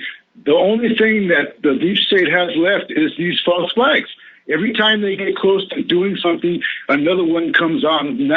Not just for distraction, but I mean, it's going to get to a point where if there is a coming collapse, we're going to see people getting arrested. We're going to see unusual activity as these different factions are jockeying for position. Because you know what? If that day comes where there is something declared, that it depends on who's in charge of the major parts of the military and the nuclear arsenal. That's going to be our fate. That if the white hats are in charge, it's going to be our only positive thing. If other factions are in charge, and there are more than one, I'd say there's at least 3 or 4 factions. If any one of those others, get a hold of effective control of whatever, we're going to see blue helmets. We're going to see rogue elements of the military. We're going to see gang members. It's going to be hell on earth. So, honestly, at this point, it's getting to that point where the blue state is getting pushed hard enough that I believe they might just go ahead and pull their Samson, Samson option, because they just might do it. They definitely might, and I don't know what they were expecting last Saturday with this Antifa civil war, but obviously that fizzled. And so that card is now off the table of trying to stir up a civil war. We're just not, we're not buying it. We understand Antifa has been working with ISIS and Al-Qaeda. This is all being engineered from outside, and it's an attack on our country. But right now we talk about, yes, there's a lot of factions that are out there, but the biggest one, obviously, is that narcocracy, that CIA, cocaine, gun running, Bush, Clinton axis of corruption. And right now, from their point of view, they're fighting for their very survival, and anything that allows them to survive and perpetuate is going to be considered acceptable behavior. And anybody who gets in their way is fair game. And I certainly, there's already been a lot of jokes about Donna Brazile being found in Fort Marcy Park and so forth. But again, she's already said publicly she was afraid for her own life when Seth Rich was murdered. So this is all starting to come on out. And because the corporate media is refusing to cover this stuff, it is incumbent upon all of us who are listening to Republic Broadcasting or reading whatreallyhappened.com to make a point of getting it on out there and use email and personal contact, because the social media giants are already starting to filter all of this stuff. Reddit is just basically blacklisting anything to do with the Uranium One investigation. So we've got to go back to what we know works, direct email or just talking amongst ourselves. Well, Mike, honestly, the drug thing is big, but the glue that holds the whole deep state, I'm talking about the whole world, not just this country, but the whole Western world, deep state elites, the glue is pedophilia, which is ritualistic, which is cannibalistic, which is sacrifice, all leading to that. That's the glue that makes them desperate, not the narcotics. And the closer they get to these podestas and all that, leading in that direction, that's when it's going to hit the fan. That's what I honestly believe. Well, I'm in agreement with you. My concern, of course, is that apparently sealed indictments are being handed down in the District Court of Washington, D.C. But the problem with the sealed indictment is there's no time expiry on when they're going to be unsealed. There are still sealed indictments going all the way back to the Nixon-Watergate investigation that are just sitting there in this legal twilight zone, and they'll probably never be opened. So apparently some government agencies are trying to do their job. They're handing down indictments. Somebody is saying this needs to be sealed, and we'll see what's happened. But what we need are a few more people like Donna Brazile who just reach that point of being totally fed up, and they start going public and saying, this is what's really been going on. Hey, if they called me a buffalo, I would be that way too. Well, yeah, absolutely. Absolutely. All right, have a good day, Mike. All right, thanks. Thanks an awful lot. We're going to let you go, and the phone lines are open again if you want to call on in. Getting on back to computers, we all know about denial of service attacks, distributed denial of service attacks, and the worst are what are called spoofed IP denial of service attacks, where the request packets come into your server and they appear to be from totally random IPs around the world. They're not. They're coming from a few servers, but because the IPs are being spoofed, they're not easy to filter on out with your firewall. And we got hit with a bad one this morning. And all of these were targeting those articles on our website specific to the Clinton crimes. Vince Foster, Hillary spying, the dead bodies list, the Epic of Clinton mess, all of that stuff going all the way back to the articles on MENA and the cocaine smuggling that was taking place as part of Iran-Contra. So we know that's what they're afraid of. And they're very concerned that as the American people start learning more and more about Uranium Gate and Dossier Gate, that they're going to be more open and receptive to going on back and saying, what else has Hillary and Bill been up to all these years? What have they been doing? And they're going to be start looking at this and saying, how could all of this be happening and the machinery of government look the other way? How could all of this have been happening and the corporate media, which claims to be keeping us informed, didn't inform us? And those are questions that it is time for Americans to now start asking. We'll be back after these few words. Yeah, welcome back to our show here, and getting on back to denial of service attacks. Article came on out from over in the Register. Basically, between 2015 and 2017, 1/3 of the servers on planet Earth with IPv4 addresses were hit with denial of service attacks. 1/3. So it's a major problem out there. And nobody seems really that interested in finding a way to deal with it. Of course, there's a lot of companies out there who, for a fee, will try and protect you from a denial of service attacks. But again, if they're using spoofed IPs, it's all but impossible. And again, I'm very concerned at the very lax attitude by not just the government of the United States, but much of the rest of the world toward this problem of cybercrime. Now, obviously, if you go after the computers in a wealthy corporation or the government, they'll hunt you down.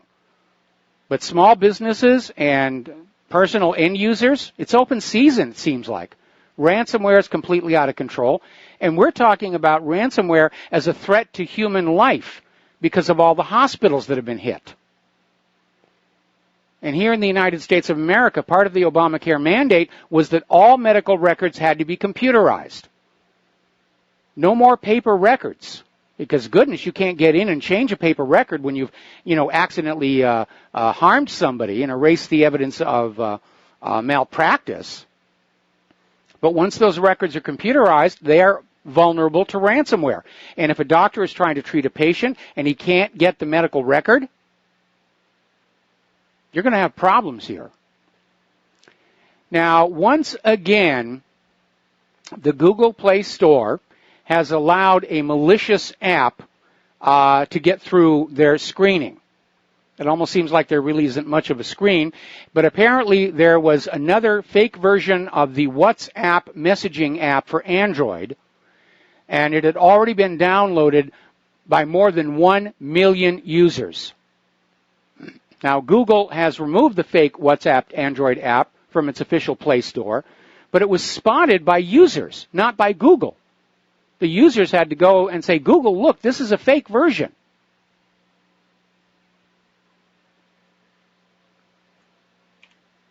And I'll tell you one thing that would really help is actually catching some of these people who are doing this and make an example out of them. But it just seems like nobody really cares about dealing with the problem because it encourages you to buy more security software. There's more money to be made in letting you be a victim of cybercrime and having to spend more money on your own security software than there is in actually dealing with the cybercrime. Except that cybercrime right now is costing the U.S. economy tens of billions of dollars every single year. Our economy can't support that. But everybody's thinking their own immediate profit, their own immediate sales, their own immediate agenda, and nobody's really thinking about the overview of the IT infrastructure of our nation as a whole. And that should, in theory, be what the government is up to. But we know all these government agencies, they'll take their money, and then they just sit around looking at online porn. We've seen time and again, the Minerals Management Service ignored the fact that the manual blow-up preventer on the Deepwater Horizon was 4 years overdue for mandatory maintenance, which contributed greatly to that disaster. The Securities Exchange Commission had been told for something like 12 years Bernie Madoff was running a Ponzi scheme. Didn't want to get involved. In fact, the people who went over to Bernie Madoff's place, they took resumes. They wanted in on it. It's another example of how greed and lust for money is destroying what used to be the best characteristics of what it was to be an American. And as the financial vice tightens on all of us, higher prices, higher taxes, lower wages, lower salaries, everybody is driven to start making those moral compromises until finally we have a nation without any moral compass at all. We'll be back after these commercials. And aloha, America. Welcome back to our show here. And for those of you who want to support Republic Broadcasting, grab your pencil and paper. The address is, if you want to mail in a check or money order or box tops or whatever, Republic Broadcasting Network, 2251 Double Creek Drive, number 302, Round Rock, Texas, 78664. If you want to phone in your support with a credit card or some other means, the phone number is 800-724-2719, extension 03. And obviously, for those of you who want to support whatreallyhappened.com, and we need your help, you can go to the top of whatreallyhappened.com, and there's a little menu item, Donate, that will take you to our donations page, where you can either make a donation through PayPal, there's a mailing address if you want to send something through the postal mail, or you can buy something from our online store. So thank you very much for your help. We're in a battle. There's no question about it. We're in a battle right now. It's a battle of the little money against the big money, and we need the little money to all band together. Speaking of battles, very interesting statistic right now, 7 out of 11 U.S. nuclear aircraft carriers are underway simultaneously for the first time in several years. 3 are on operational deployments in the Western Pacific with full air wings and carrier strike groups. That's the USS Ronald Reagan, the USS Nimitz, and the USS Theodore Roosevelt. These are the ones that are being wagged at North Korea to try and calm things down. 4 more are out for short training missions as part of training operations or workups ahead of deployments. The USS Carl Vinson and USS John C. Stennis are operating in the Eastern Pacific. The USS Abraham Lincoln and the Navy's newest carrier, USS Gerald Ford, are operating in the Atlantic. The rest of the carriers are in ports for overhaul, refueling, and so forth and so on. Now, I've stated before, I think this nonsense about the NFL players kneeling for the anthem, it was nonsense to begin with, and I don't know what somebody was thinking behind this, that they were going to use the NFL sports stars to try to sell the idea of disrespecting our flag and our anthem and our nation. And the idea being that the anthem and the flag represent the abuses of the U.S. government. And no, they don't. The anthem and the flag represent we the people and our nation, not the government.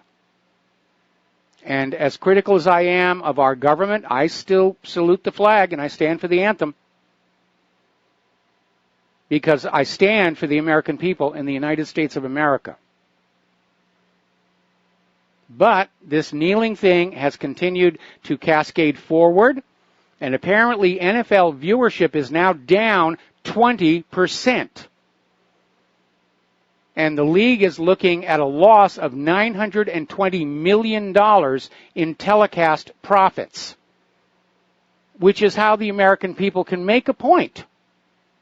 By turning off the dial, by boycotting the products. And it does have an effect, or you wouldn't have Israel running all over the country saying, you have to make boycotting Israel illegal because it's anti-Semitic, it's Jew hate, it's Hitler worship. All right, let's take a phone call here. Mike in Maryland. Aloha. Welcome to the show. What's on your mind? Yeah, hey, thanks for taking my call. Good show as always. I just want to talk about that purge and maybe have my own spin or component on it. I mean, probably all the princes and ministers are corrupt money launderers. You know, I doubt if there's a single honest person in leadership in that country. Or ours. Of course, that's not the reason. Of course, that's not the reason of being purged. But here's my take on it. I'm sure you're probably aware that some people in the Saudi government have been cozying up to Russia and thinking about getting away from using the dollar yes. as the reserve currency. Is it possible that the people that are being purged are the ones that are trying to be friends with Russia and are trying to trade their oil for currencies other than the dollar? Do you think that's a possibility? No, it's exactly the opposite. The people who are being arrested for corruption are the ones who want to maintain close ties to the United States of America. It's the Saudi leadership, primarily Crown Prince bin Salman, who's talking about moving away from the United States, being a little bit more independent, and he's the one who's making the overtures to Russia and China about direct currency exchange deals, not going through the U.S. dollar. Again, we know that these arrested royals and ministers are neck deep in the Hillary Clinton Foundation scandal as well.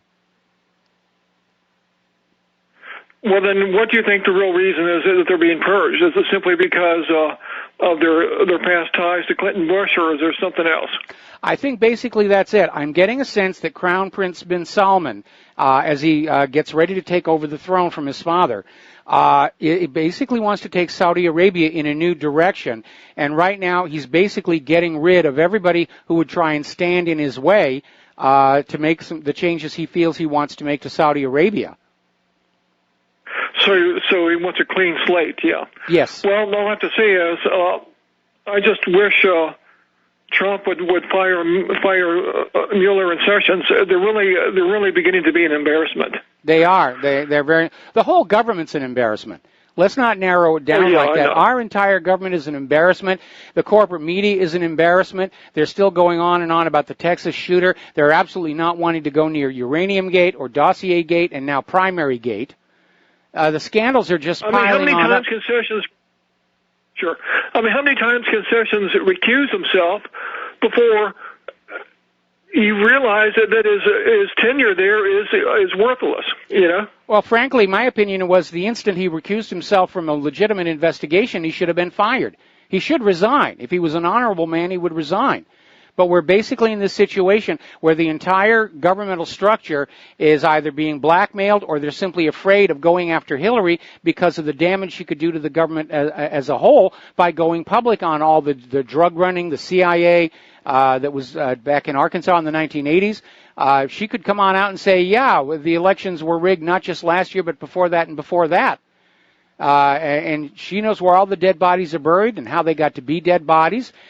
She's got the information to ruin a huge number of careers in Washington, D.C., and I'm sure she's got her dead man switches in place so that nothing bad will happen to her.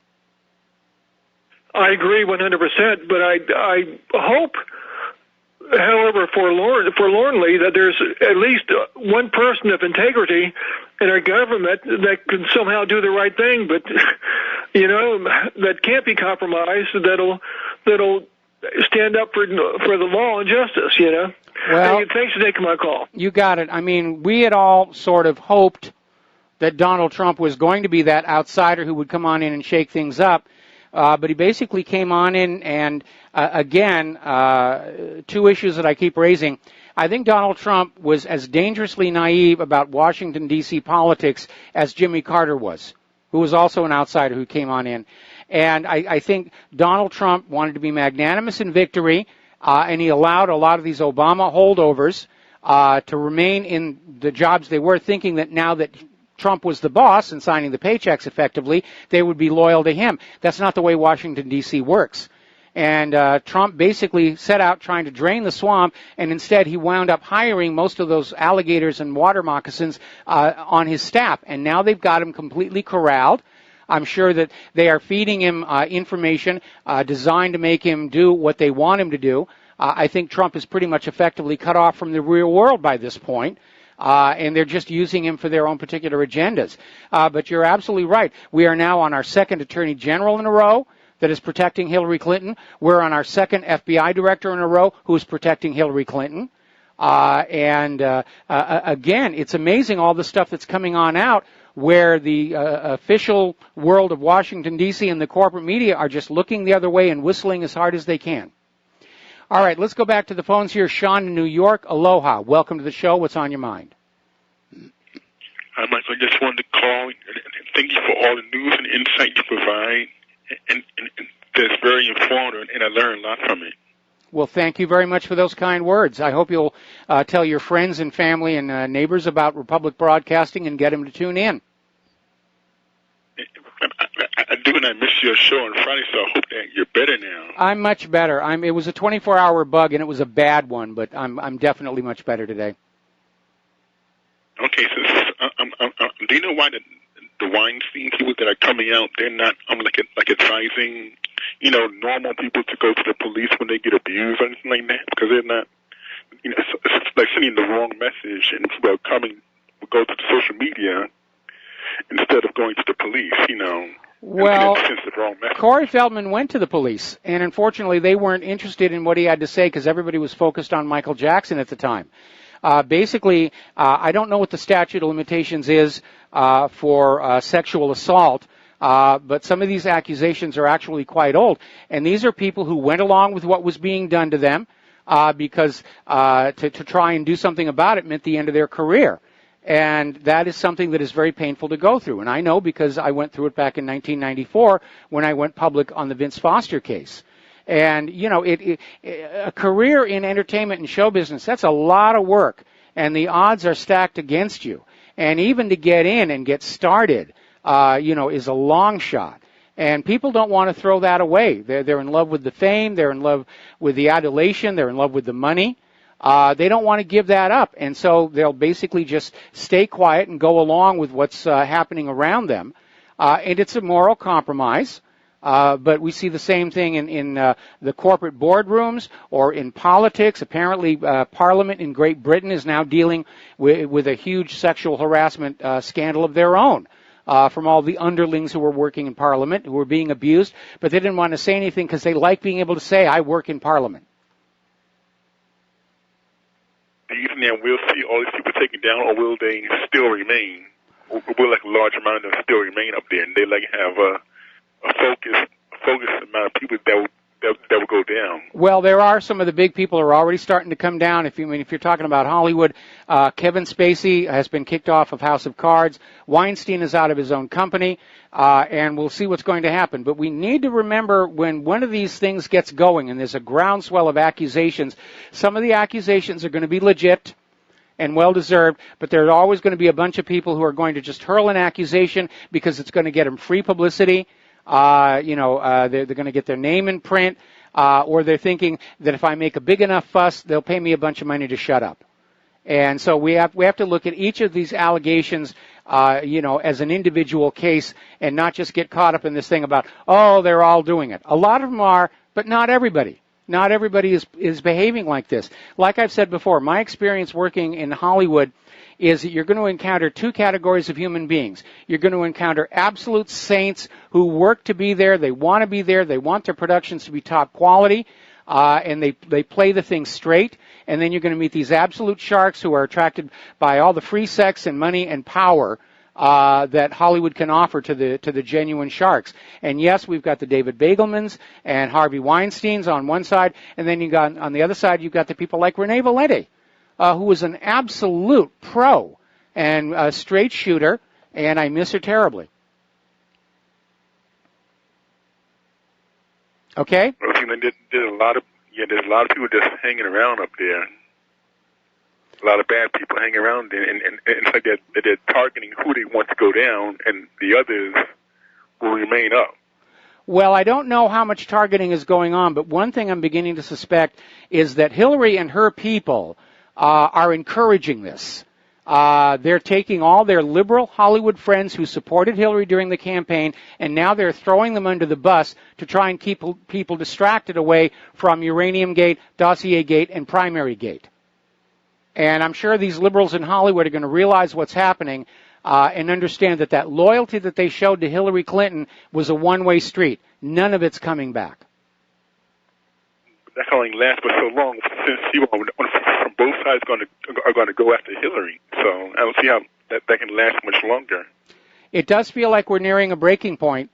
And all we need is a few more people like Donna Brazile to come forward and say, look, this is what's going on. I've got the proof Hillary was doing this stuff. And right now, of course, the Democratic Party is in chaos because it's a huge scandal. The entire Democratic National Committee last year was under the control of Hillary Clinton, and they stole the nomination from Bernie Sanders.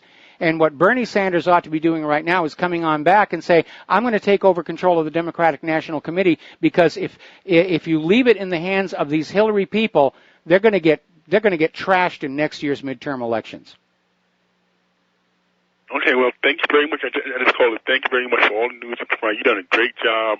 Very informative. I'm glad you're getting the news out there. I tell my friends to listen to you. So I post what you show online. So just wanted to thank you very much. Well, thank you very much for those kind words. I wish you well. Thank you very much. I wish the same for you. We're going to let you go and switch over to David in Los Angeles. David, aloha. Welcome to the show. What's on your mind? Hello.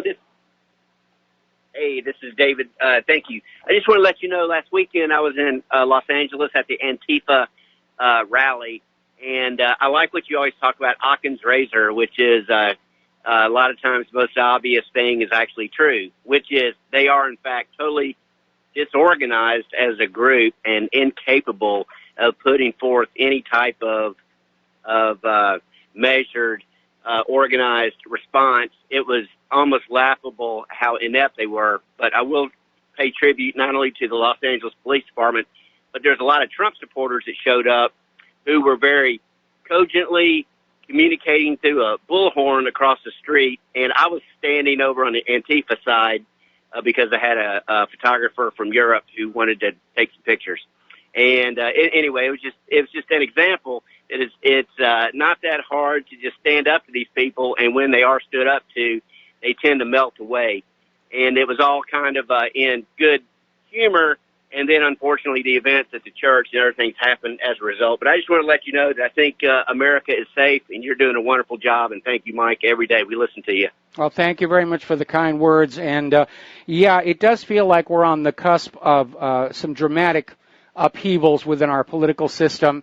And, again, more and more information is continuing to come on out. And we need to make a big deal about it.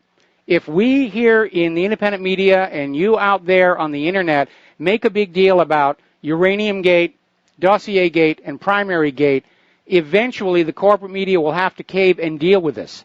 We went through this once before when the dodgy dossier came on out, or the Downing Street memo, and it was big news on the independent media for an entire month.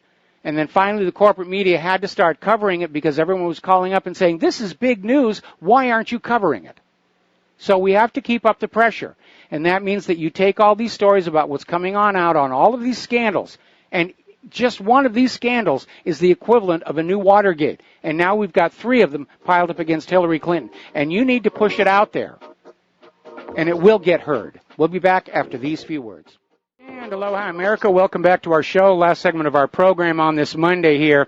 Getting on back to Donna Brazile and the revelations coming out in her book is a confirmation of something that all of us were observing during the campaign last year. Hillary Clinton had severe health problems. And the health problems were severe enough for Donna Brazile to consider replacing her with Biden as the 2016 Democratic nominee.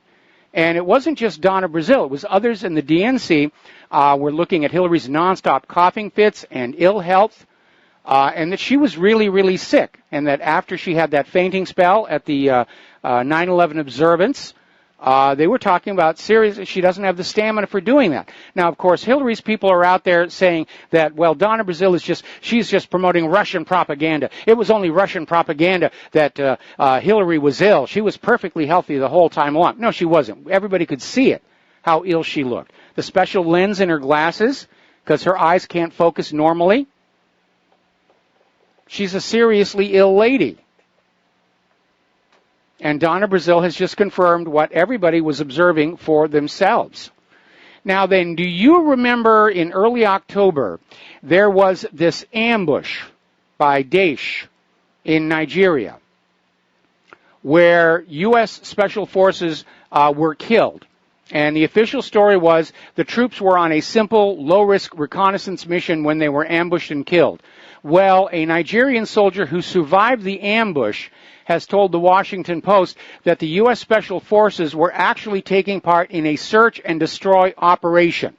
In other words, a military operation. So here's something else people are having to come to grips with. The U.S. has already got soldiers all across Africa. They're getting ready for war on the African nations. You weren't supposed to find out about it. But apparently the U.S. has military forces already stationed in something like 50 out of 54 nations. Now, over in Thailand, they have started a trial, cigarette ban, 90 days. For the next 90 days, nobody's allowed to smoke or buy tobacco products. If you are caught smoking or selling tobacco, you face a year in jail. And I understand there are a lot of people who think this is a very healthy thing to do, but look back on prohibition in this country and the incredible amounts of corruption that it led to. It literally rewrote our political landscape by bringing the families of the rum runners to positions of wealth and power, like the Kennedys, just as the ban on drugs has allowed the families of the drug runners to become politically influential in our country. I don't think it's a really good idea. Getting a report now out of Ohio. Apparently, Rover Pipeline has released 2 million gallons of sludge into wetlands and quarries that provide drinking water for the people of Ohio. It's actually getting harder and harder to get a good glass of water in this country. And finally, the New York Times is finally confirming that mumps is now spread mostly by vaccinated children. We've been talking about this for years, how the mumps outbreaks happen in vaccinated children and how the vaccinated children can give mumps to those around them. And finally, after years of denial, the New York Times has said, yeah, that's what's going on. There's the music. Time for me to get on out of here and do the Jim Goddard Show up in Vancouver. Please stay tuned for John Stadmiller. He's got a lot of interesting things to share with you. Take what you have learned here, share it with everybody that you know. Use email and direct contact because the social media is being filtered. Keep pushing Russiagate, Dossiergate, Primarygate. We will force the corporate media to hear us if we work together. We'll be back tomorrow. Aloha, America.